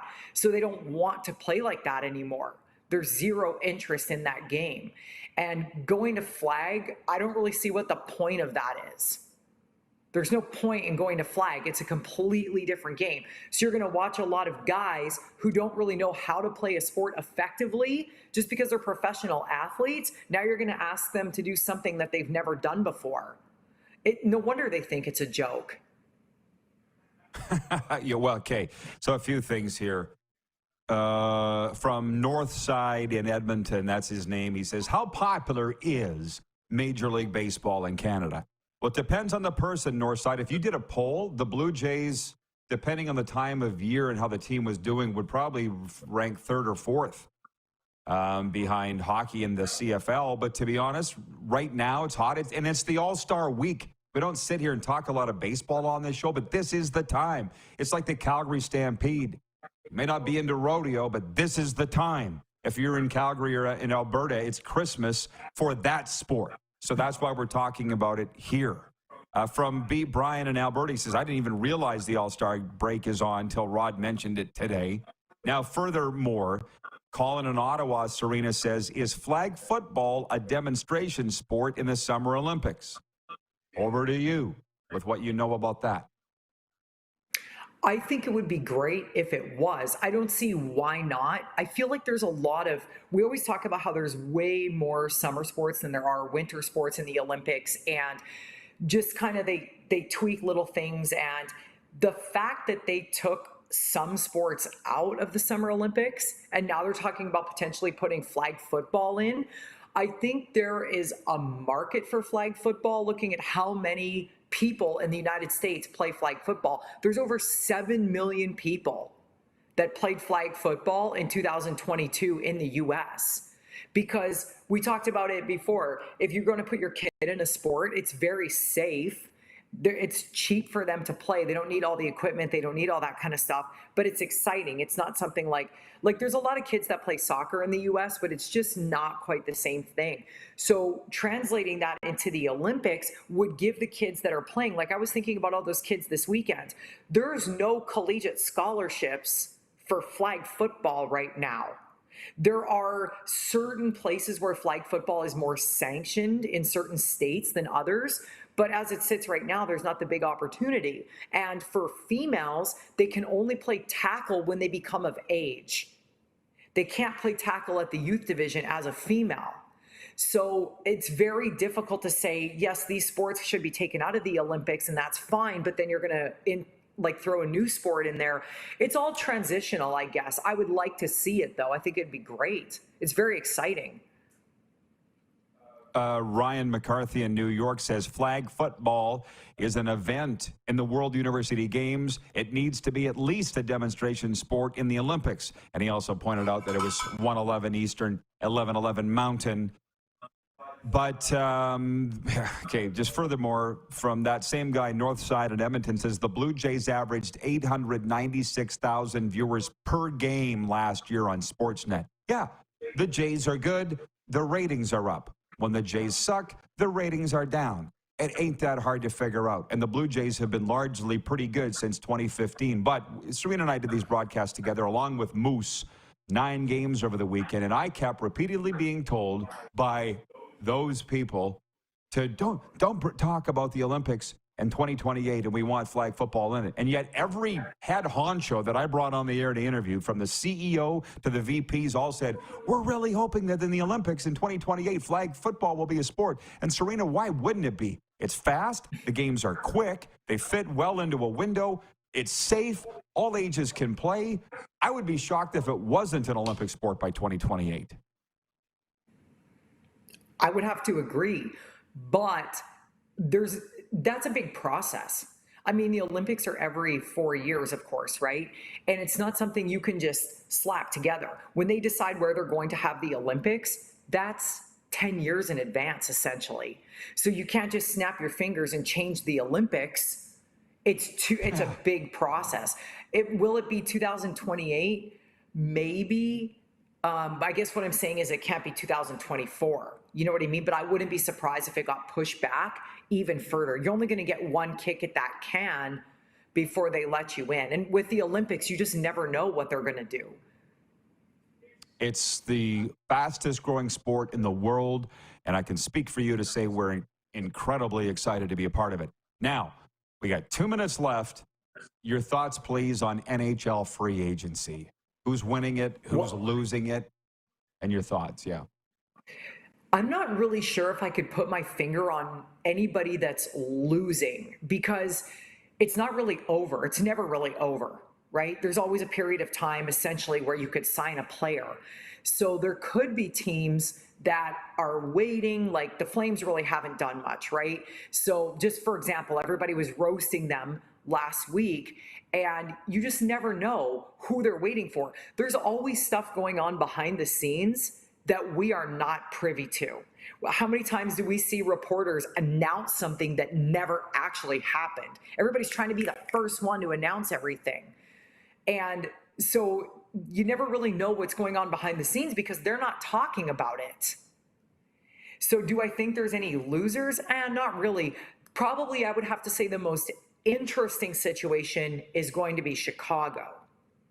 I think they're loading up because they know a guy like Bedard needs more experienced guys to play with. The second I heard that Chicago signed Corey Perry, I knew exactly whose line he was going to play on. Bedard needs a guy like Corey Perry to get in and muck it up. He's not big enough. He's not strong enough. He's going to get railroaded out there if he doesn't have a guy like Corey Perry. I'm not a Corey Perry fan, but as soon as I saw that, I realized that's actually a smart move to get somebody like that. So maybe it's a combination, but I feel like Chicago seems to be making the most of their situation. The DeBrincat trade is going to be good as well, but there's always so much movement these days compared to when we were kids. Guys played on the same team their whole career. And so it's hard to say. We all thought that Calgary was going to win that trade, and look what happened. So I don't know who the biggest winners are, but I feel like Chicago's making the most moves.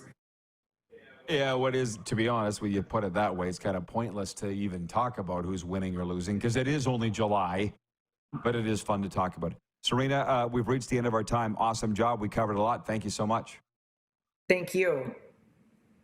Jim Clubber-Lang, Canada's foremost NFL expert and the best-selling author of many books on the Leafs, will join us next, live on the Game Plus television network, WQEE Radio, podcast, and YouTube Live.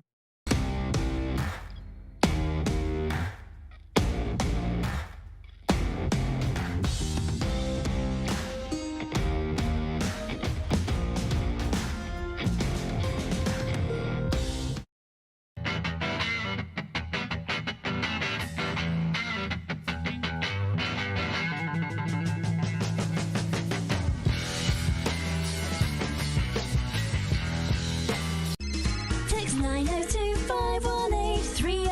3033. 902 518 3033. Pick up your phone and text RP, that's Rod Pedersen. Text 902 518 3033. Hey Rod Squad, now you can join the team with your very own RP Show gear. Head to rodpetersenshop.com and get yours today while supplies last. It's just like we wear on the show, official RP Show gear at rodpetersenshop.com.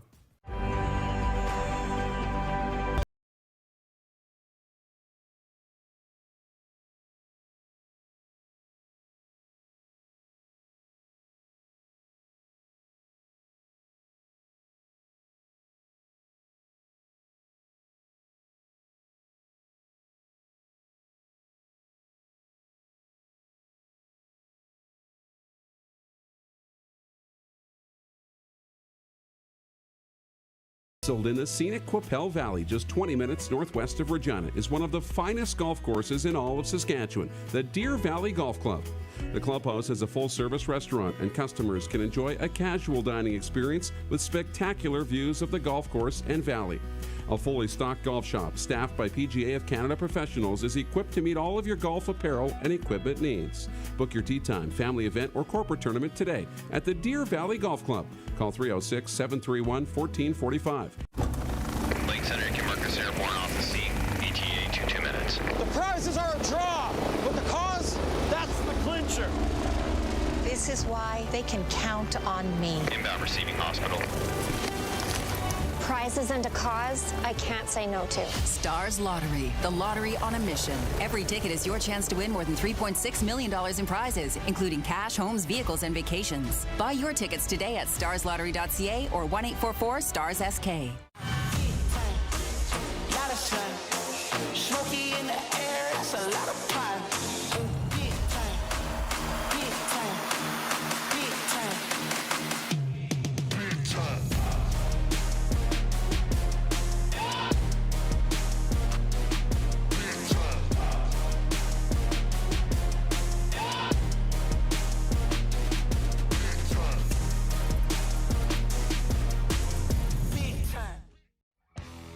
Looking to buy a pre-owned vehicle? With the largest selection of quality pre-owned vehicles in the Parkland, you're sure to find it at Key Auto Group.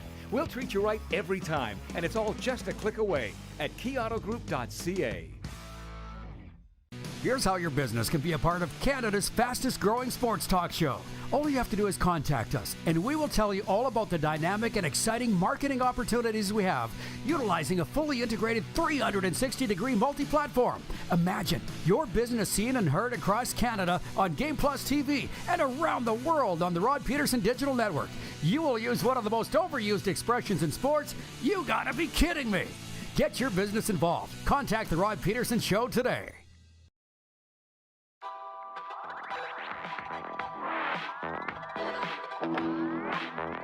The RP Show continues from beautiful, hot, and sunny South Florida. It is episode number 1035 of your favorite daytime sports talk show. By the way, folks, are you too busy with summer plans to cook but want to make sure you're eating well?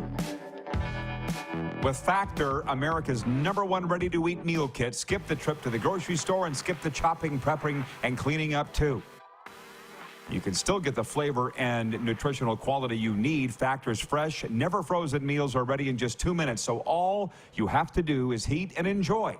Then get back outside and soak up the warm weather. All you got to do is head to factormeals.com/Pedersen50 and use the promo code Pedersen50 to get 50% off your first box. That's code Pedersen50 at factormeals.com/Pedersen50 to get 50% off today. America's #1 ready-to-eat meal kit. Okay, Jim Clubberlang joins us. He is America's sweetheart. How you doing, Jim? Good to see you. I didn't know that. I was trying to get your reaction. I know that. I was trying to get your reaction. He's Canada's #1 NFL expert. And before we get to that, because the plane was touching down this morning, returning from Charlotte to here to South Florida, I'm thinking, what's the date? I'm like, July 10th. Holy smokes. NFL training camp's got to be getting ready to roll. So just before we get to that, Jim, NHL free agency and what the Leafs have done, there's really nobody I'd rather know their opinion than yours on Brad Treliving's first free agency season with the Leafs. What do you think? Oh, I give Brad Treliving an A+ for what he's done. I mean, the Leafs needed a shakeup. You know, what's the old saying? The definition of insanity is doing the same thing over and over again and expecting a different result. So instead of just taking what Kyle Dubas left when Kyle Dubas went to Pittsburgh and go, well, let's just go with that, he made a pretty significant change. I really love the signing of John Klingberg. I think he's such a steady defenseman. But the Tyler Bertuzzi one, I was stunned. I think a lot of people around the league were stunned that he ended up in Toronto. So that's a really shrewd signing by Treliving.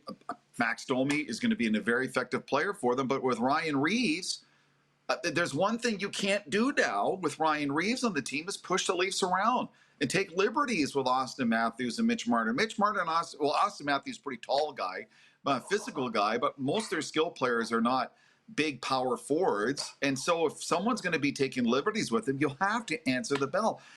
And until the rule book of the NHL, and until they change the way the league is called in the playoffs, you need a guy like Ryan Reeves in your team. I really like what Brad Treliving did in the offseason and giving Sheldon Keefe the opportunity to change the lines, change the D pairings, and change the culture of the team with the different players they brought in. What about those they lost? Just being devil's advocate, Luke Schenn led the NHL in hits last year. Bunting's gone, whether you love him or not. You always heard his name. He was always in the mix. What about what they gave up? I really like what Luke Schenn brought to the table. I mean, fortunately, there is a salary cap in the NHL, and I'm sure Treliving looked at the math. Brendan Pridham is this capologist. They have to look at the dollars and cents. Now, there are a lot of people freaking out about how much money they spend. You have to realize the cap doesn't count until you finalize your roster for the start of the season. But by now and then, they're going to have to make some moves to get under the 81.5 million or 82.5 million. I just forget the exact number right now. But so you have time and leeway. But I think it was probably more of a case where they looked at, hey, we just can't afford to keep Luke Schenn. I would have liked to have kept him in a perfect world. The Michael Bunting thing, I don't think it's a great loss that he's not there. Tyler Bertuzzi more than makes up for Michael Bunting's loss. So that's not a big loss for the Leafs at all. It's just going to be very interesting how this team plays out. Through training camp at the beginning of the season, how different they look. How will the Kyle Dubas era be remembered in Toronto? Oh, that's a great question. It's a great question, Rod. That people are still trying to figure that out. Kyle Dubas was the golden boy of the analytics and the new age of NHL management thinking. And his was the right way to do it. We're going to do it we're going to use science and computers and math and technology, and we're going to use research to build the perfect hockey team. And they won one playoff round in his tenure as GM. So he built a team that made the playoffs, but he built a team that had very, very limited success in the postseason. And that's going to be his legacy. And if it's fair or not, you can talk all you want about old school, new school. They view people like Kelly McCrimmon. He's a Stanley Cup champion. And you look at, all the different GMs from recent vintage, they're the ones who ultimately are the top executives in the league. The team, the GM in the front office that built the team that won the Stanley Cup. So even though Kyle Dubas is still the flavor of the month for a lot of people around hockey and a lot of the new age hockey thinkers, that he's going to do wonderful things in Pittsburgh. Well, the proof will be in the pudding when they actually go deep in the playoffs, go to a cup final, win another Stanley Cup. That's the ultimate measuring stick of the National Hockey League, Rod, is can you build a team that can go to the cup final and be like at least in the Final Four? And if you're in the Final Four and you're one of the top four teams in the NHL, I think you have the right to call yourself a very successful general manager of the National Hockey League. And Kyle Dubas was not able to do that. And it's not me slagging him. I don't have anything against Kyle Dubas, but he just didn't build a team good enough to do what he expected or wanted to do. I'm with you. It's not enough to be competitive every year. It's not enough. And I smiled when you brought up McCrimmon because I've known him since I was 16. And if you sat down with Kelly and said, Kelly, how did you do it? He would smirk and say, that's for me to know and for you to find out. There's no manual for how Kelly McCrimmon built the Golden Knights, right? You got Alex Pietrangelo playing 25 to 27 minutes a night of lockdown D. and he's 6'4", 2.25", and he's one of the smaller defensemen. They got giants in the blue line. You know, they've got effective forwards through the top three lines. I mean, this is where I understand the new face, the new kid in town, the new way of doing things. And sometimes you have to look at who has been the most successful, whose name has been etched in silver in the Stanley Cup. What did they do? Maybe someone should take Kelly McCrimmon out for coffee and talk to them. And maybe he's not going to tell them anything because he wants the Vegas Golden Knights to be successful for year after year. But maybe you should study and look at his last few years and trends and signings and trades and free agency. And what did he do? There's no shame in looking at someone very successful and trying to learn from them.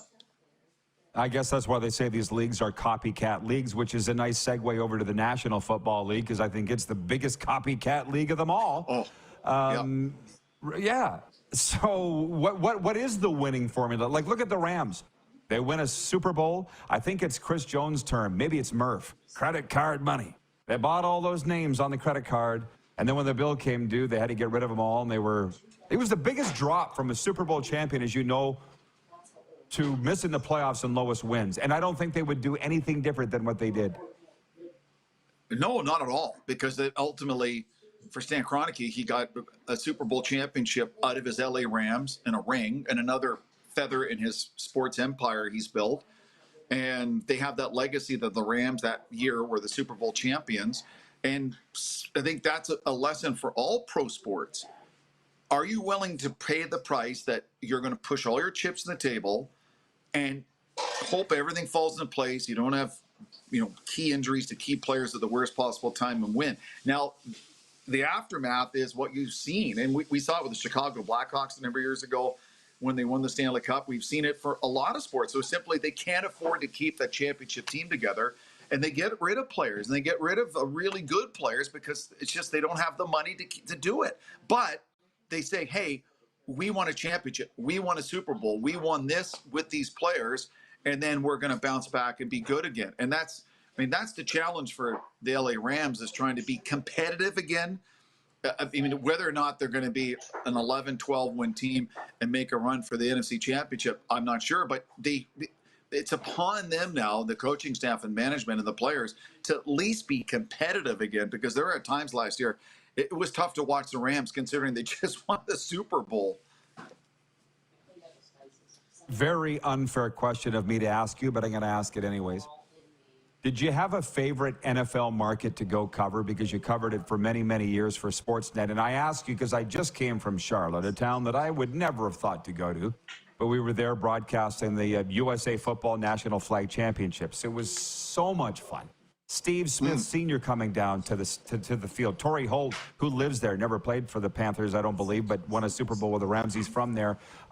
Steve Chin, the NFL backing of flag. That's another show, another story. But Charlotte, what a great town. 2.6 million people. Not big enough to get a Super Bowl, so they all hate Roger Goodell. He said that. You're not big enough.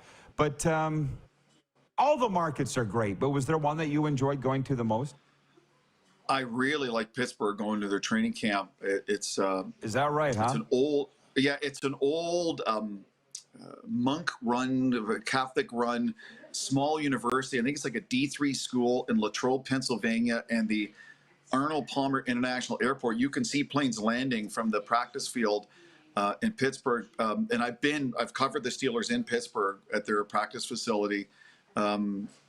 In the south end of Pittsburgh. That's a very interesting team to cover, and there's a lot of history. And you'll see like the patriarchs, the old owners of the team walking through and just talking to people like they're part of the family.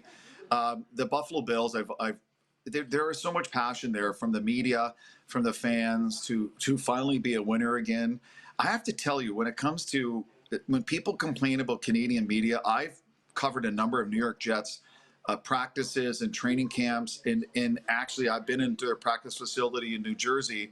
You have no idea what tough media is. You've seen New York media, New Jersey media go after the Jets, and this is the time of Rex Ryan and their coaching staff, because they were not happy something was going right.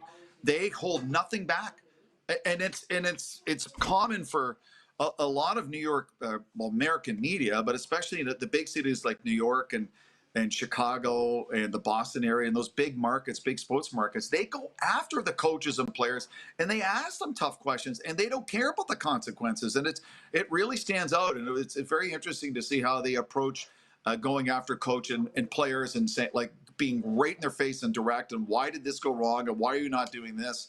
And it's all interesting because I find, there's that Pennsylvania working class mindset is different than that New York, New Jersey mindset is different than what it's like in the Buffalo, Western New York area. And it's a regional thing. And the way sometimes the way the town is and the way they are as people kind of reflects how the team is covered. And that I found the most interesting. Are they right, though? Do they know what they're... And the reason I say that, maybe decades ago, those reporters knew in a game situation what they should have done or a personnel thing, because I'm finding the media now, I'm getting turned off real fast. As a matter of fact, I think I am turned off by the people that are covering teams right now. Like I saw this headline, disgraced Blue Jays pitcher returns to the Hills Friday. He was talking about Alek Manoah. I thought, what did he do? Disgraced? Yeah, I could go find the headline if you want. And it's just, it's getting out of control. So, yeah. I'll give you an example why I think I tend to agree with you a little bit. Trey Wingo was a longtime NFL reporter and host for ESPN and extremely knowledgeable. And not just as a reporter, but as a football person. He understood the game. He understood what to ask. And, of course, ESPN gets rid of him because he got a little too old. He was making a little too much money. They just got rid of a lot of really good people. Rachel Nichols, I've been to a number of NFL big events and practices and Super Bowls, and I've watched her in action. She is a smart, prepared, intelligent reporter. They got rid of her. So when you keep getting rid of people with a lot of experience because they're not fitting in your demographic or they make a little too much money, that's what you get, Rod. That's what you get. And it's like that in all sports and all networks. So, and then when people look at ESPN as the gold standard and they're doing it, they're like, well, we should do it too. So the viewer, the fan, they suffer. I mean, honestly, I'm not just saying this because I'm on with you, but it's a fact. The show that you have and the people you have on, it's a great alternative for sports fans who are being turned off by that kind of lack of coverage that they grew up with, but they're not receiving now. Yeah, well, I appreciate that. And that's why we love having you on, which reminds me we are out of time. But I guess now with NFL training camp set to open, let's do this again real soon and cover all the big stories, Jimbo. Okay, and just a reminder, as camp gets set to open up for a lot of people who forget, it's CBA. The first 3 days of practice, there is no contact and nothing. They're basically in their baseball caps and tank tops. Days 4 and 5, you got helmet and shells, no hitting. Day 6, 0 contact. On day 7 only are you allowed to have full pads and hit each other in NFL training camp now. It's very different than the old days where they pounded each other for 2 days through camp. So get ready for that. You'll see a lot of the videos in the next few weeks, them moving in with their TVs and Xboxes and all that, getting ready for the 6 weeks they're going to be living away in some dorm somewhere. Well, player safety is paramount, and I'm actually happy that they are walking the talk or talking the walk, however you want to say it. Thanks, Jim, for that. Hey, by the way, how do I get a mug? Do I have to go online to your Rod Pedersen shop? I want a mug. DuPont had the great idea of shipping those things out, and by the time they ended up in people's hands, they were jigsaw puzzles, Jim. So maybe we'll have to hand deliver one to you in Toronto. Okay. We'll make it happen. Thanks, Jim. Canada's foremost NFL expert, Jim Lang, joining us here from the Big Smoke. We'll be back and we'll be doing viewer takeover early next segment, plus a sports update because we've got a guest in overtime. We're live on the Game Plus Television Network, WQEE podcast and YouTube Live.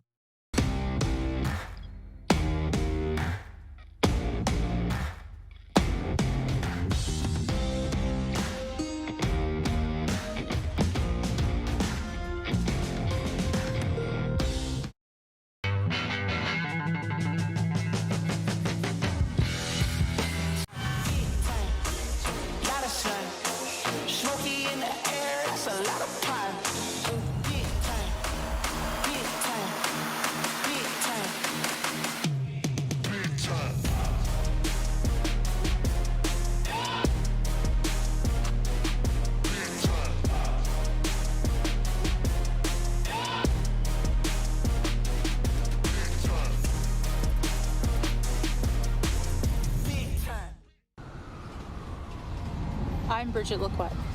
I'm a First Nation Olympic silver medalist, and I'm proud to represent Indigenous hockey players across Canada. Each year, hundreds of Canadians need a stem cell transplant from an unrelated donor to save their life. Anyone can have a hard time finding a stem cell match, but for Indigenous peoples, it can be even more difficult because just over 1% of prospective donors on Canada's stem cell registry are of Indigenous backgrounds. Be a hero. Join me in Hockey Gives Blood in helping to make a life-saving difference to those in need.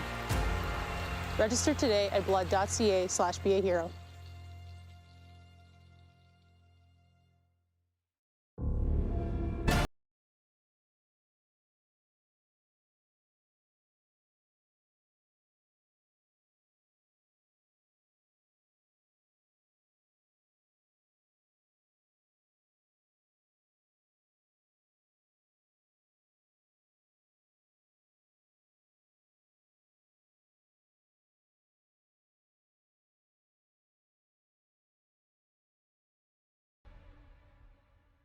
We're all capable of doing more. More speed, more reps, more commitment to getting every detail perfect. And that's why it's important we never miss a donation appointment. Blood and plasma donors are needed every day in Canada to support thousands of patients that rely on Canada's lifeline. We're asking you to join the Hockey Gives Blood Partners for Life team. Join today by downloading the Give Blood app or book online at blood.ca/HGB. Hey Rod Squad, now you can join the team with your very own RP Show gear. Head to rodpetersonshop.com and get yours today while supplies last. It's just like we wear on the show, official RP Show gear at rodpetersonshop.com. Does this look familiar?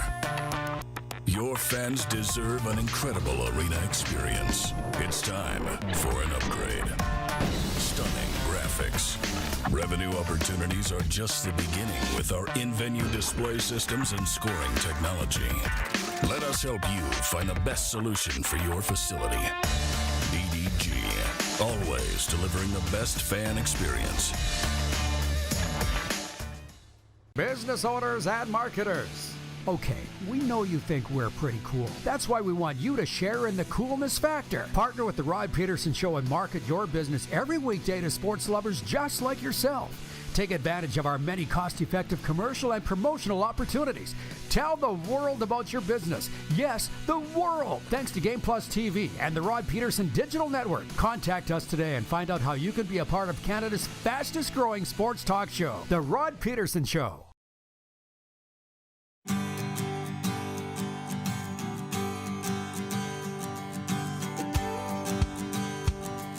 All right, everybody, it is audience takeover early here on this Monday because we've got a guest coming up in the next segment, Overtime. So I'll tell you the Progressive Insurance text line is now open, 902-518-3033 to write us now, and we'll get to the streaming comments in a moment. But first, we'll do the sports update here right now for this Monday. Hey, this is why we love daytime sports. It's not a sports channel rerunning highlights all morning long.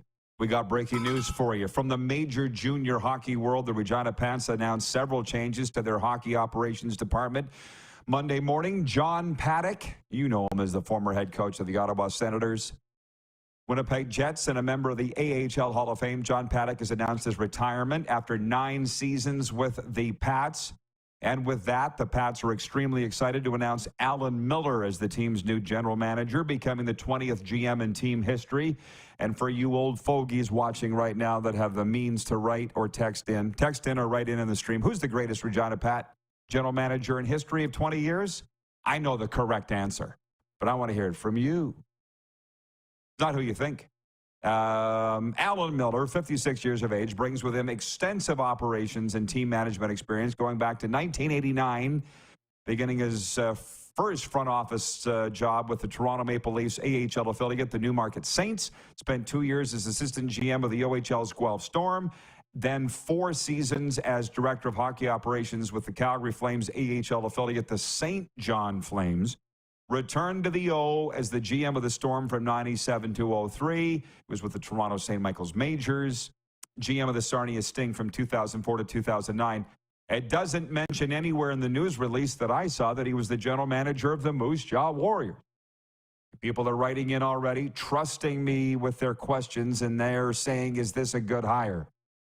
Yes. And if you missed it earlier, when we broke the news here on this show last hour that the Pats were hiring Alan Miller, I'll tell you this, because I've run the numbers in years past.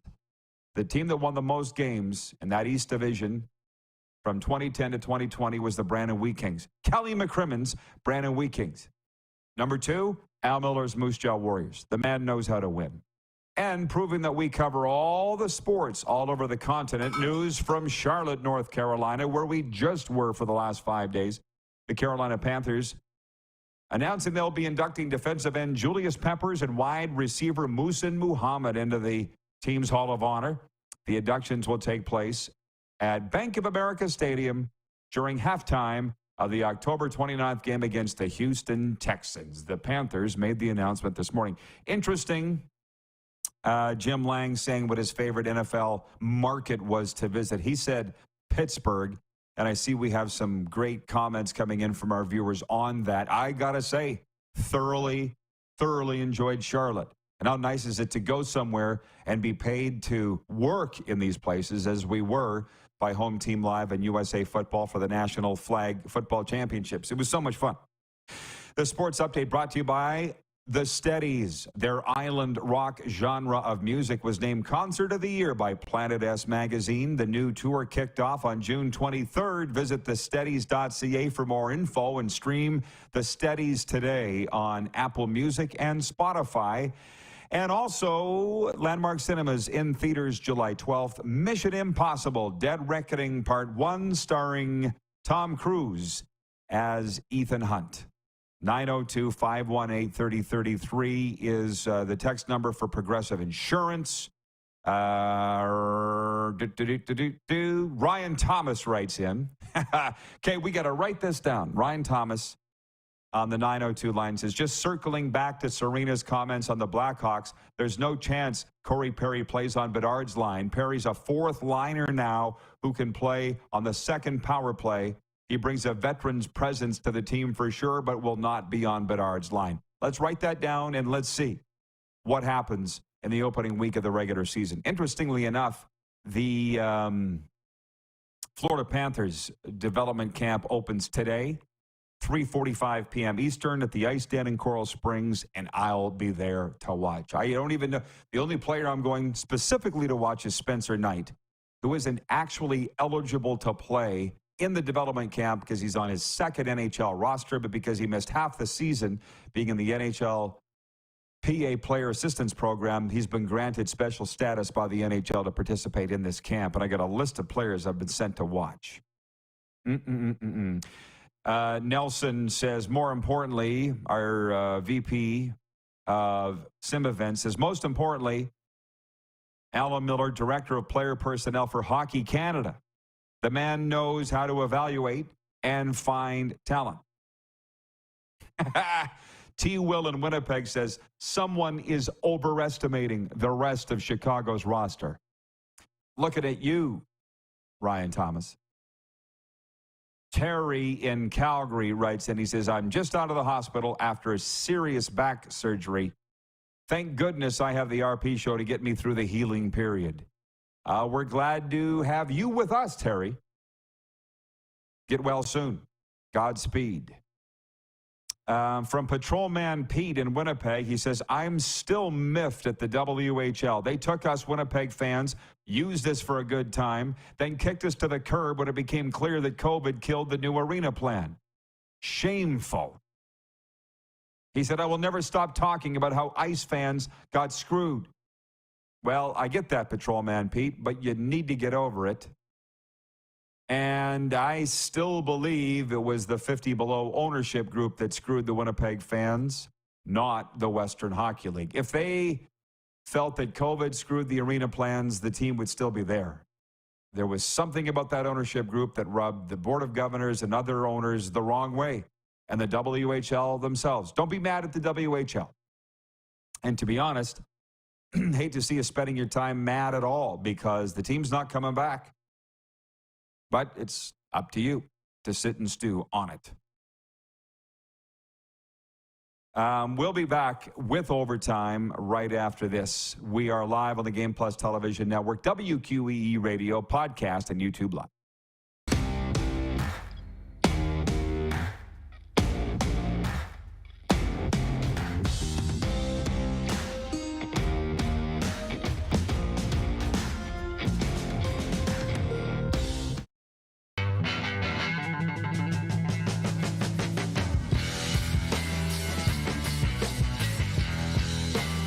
Hi, my name is Logan Stankoven.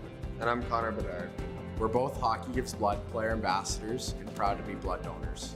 There are thousands of patients each year in Canada that rely on a generous stranger to save their life. Please book an appointment today to donate blood at blood.ca/HGB.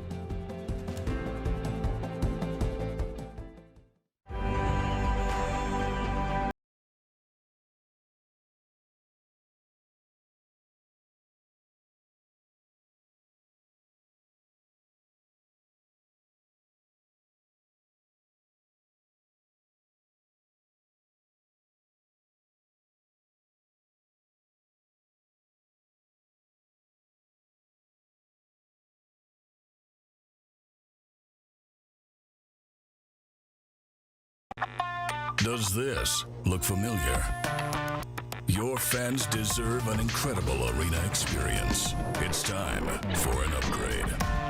Stunning graphics. Revenue opportunities are just the beginning with our in-venue display systems and scoring technology. Let us help you find the best solution for your facility. EDG, always delivering the best fan experience.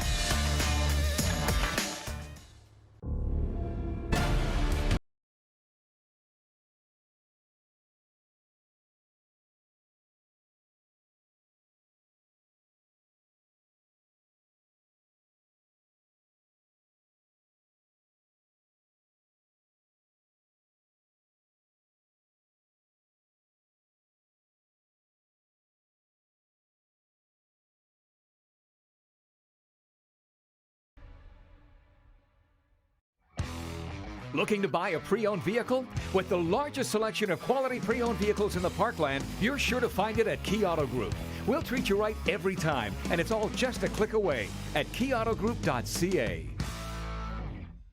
Is it time to take your event online? Bring it to IKS Live.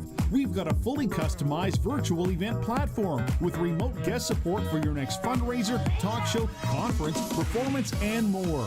IKS Live offers live streaming to Facebook Live and YouTube and pre-recorded capabilities, both in our studio with green screen available and on location with pre-production and post-production services. Visit us at ikslive.ca.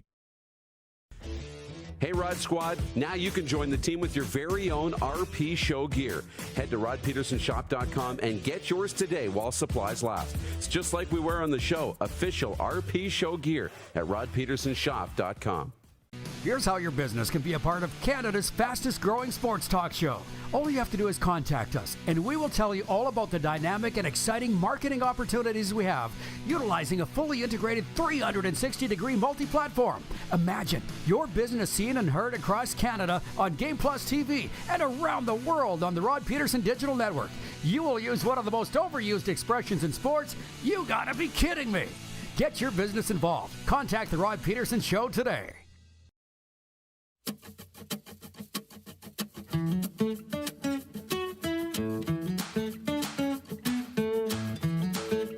You gotta love summer, and the RP Show broadcasting back from South Florida for a spell after a wonderful time in Charlotte in the USA Football One Flag National Championships. Man, that was a good time. Can't wait to do it again.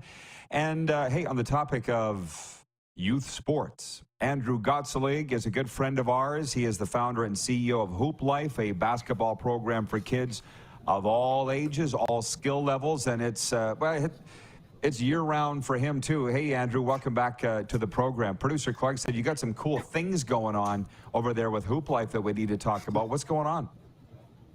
Yeah, no, it's great to see you, man.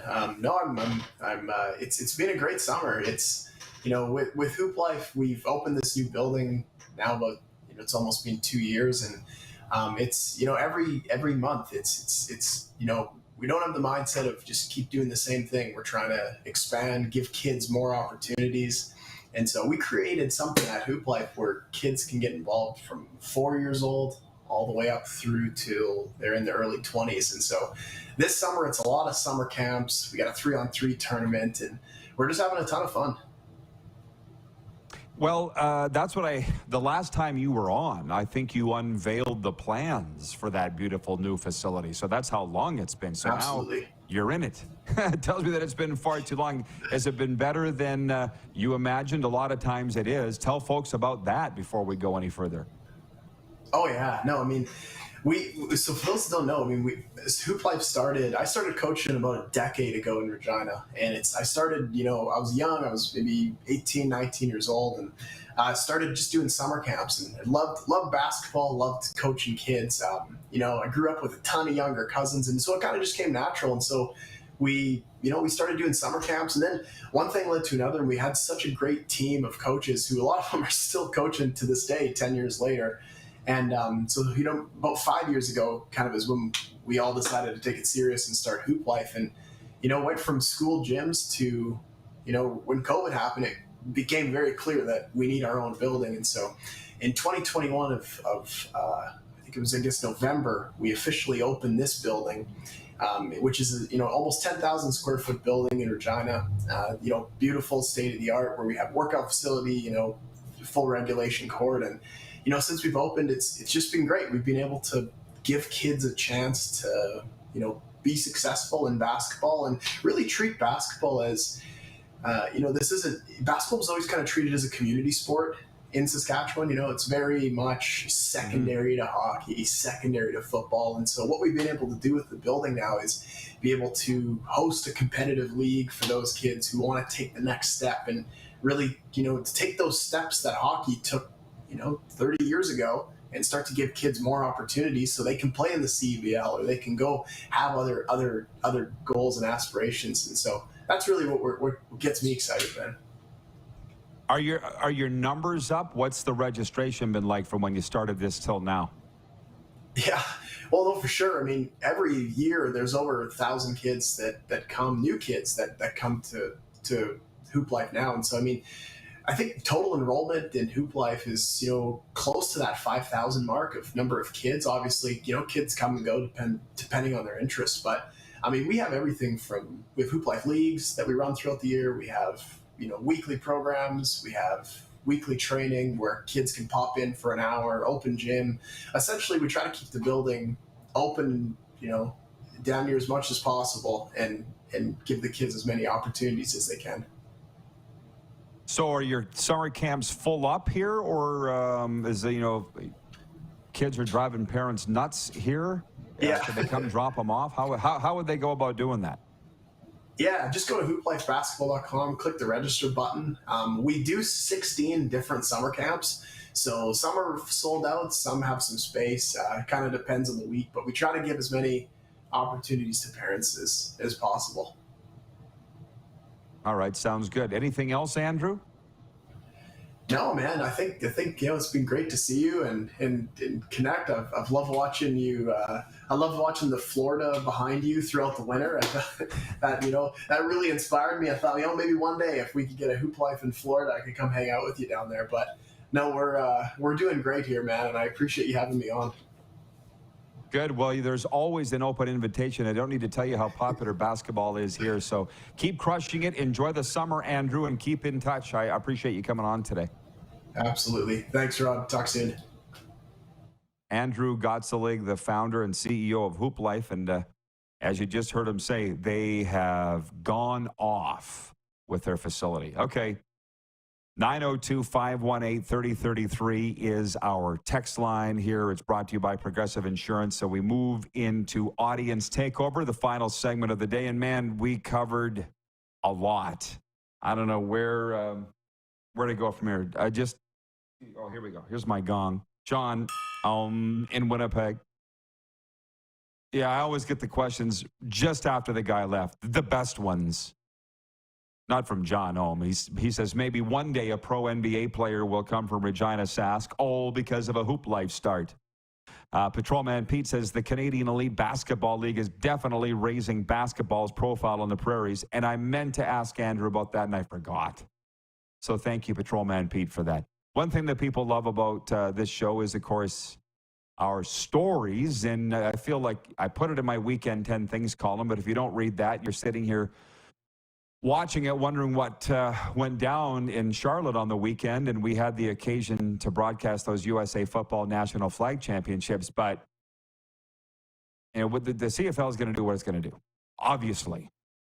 But with the NFL, they are backing flag football in a major way. And down at the fields at UNC Charlotte campus, where the whole USA Performance Center is, and where they played the games, they had Panthers current and former players come down. Carolina Panthers from the National Football League, plus other NFL alum. Our good friend Tori Gurley came down, but I didn't have the opportunity to chat with him because I was on the air for 9 consecutive hours calling 6 games. I felt terrible.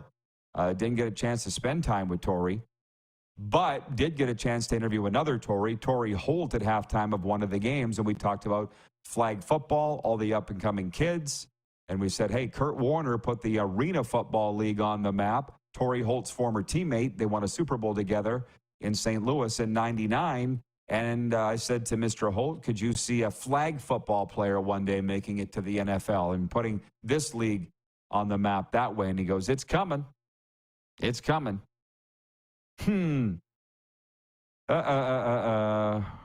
That's it. I appreciate everybody tuning in today. We're going to go off the air with a lot of comments that I cannot get to, but it's been a busy one. Great job, producer Clark. We got the head coach of the Columbus Blue Jackets coming up tomorrow. Mike Babcock will be joining us. Is that hour 1 or 2, Clark? Hour 1, Mike Babcock of the Columbus Blue Jackets, their brand new head coach, will be joining us. Busy day today. Thank you to Serena. Thank you to Jim Lang, Andrew Gottselig. Who all did we have? Eddie Steele, Kevin the Medium. We'll do it all over again here noon Eastern tomorrow here on Game Plus and WQEE Radio. Who has more fun than us?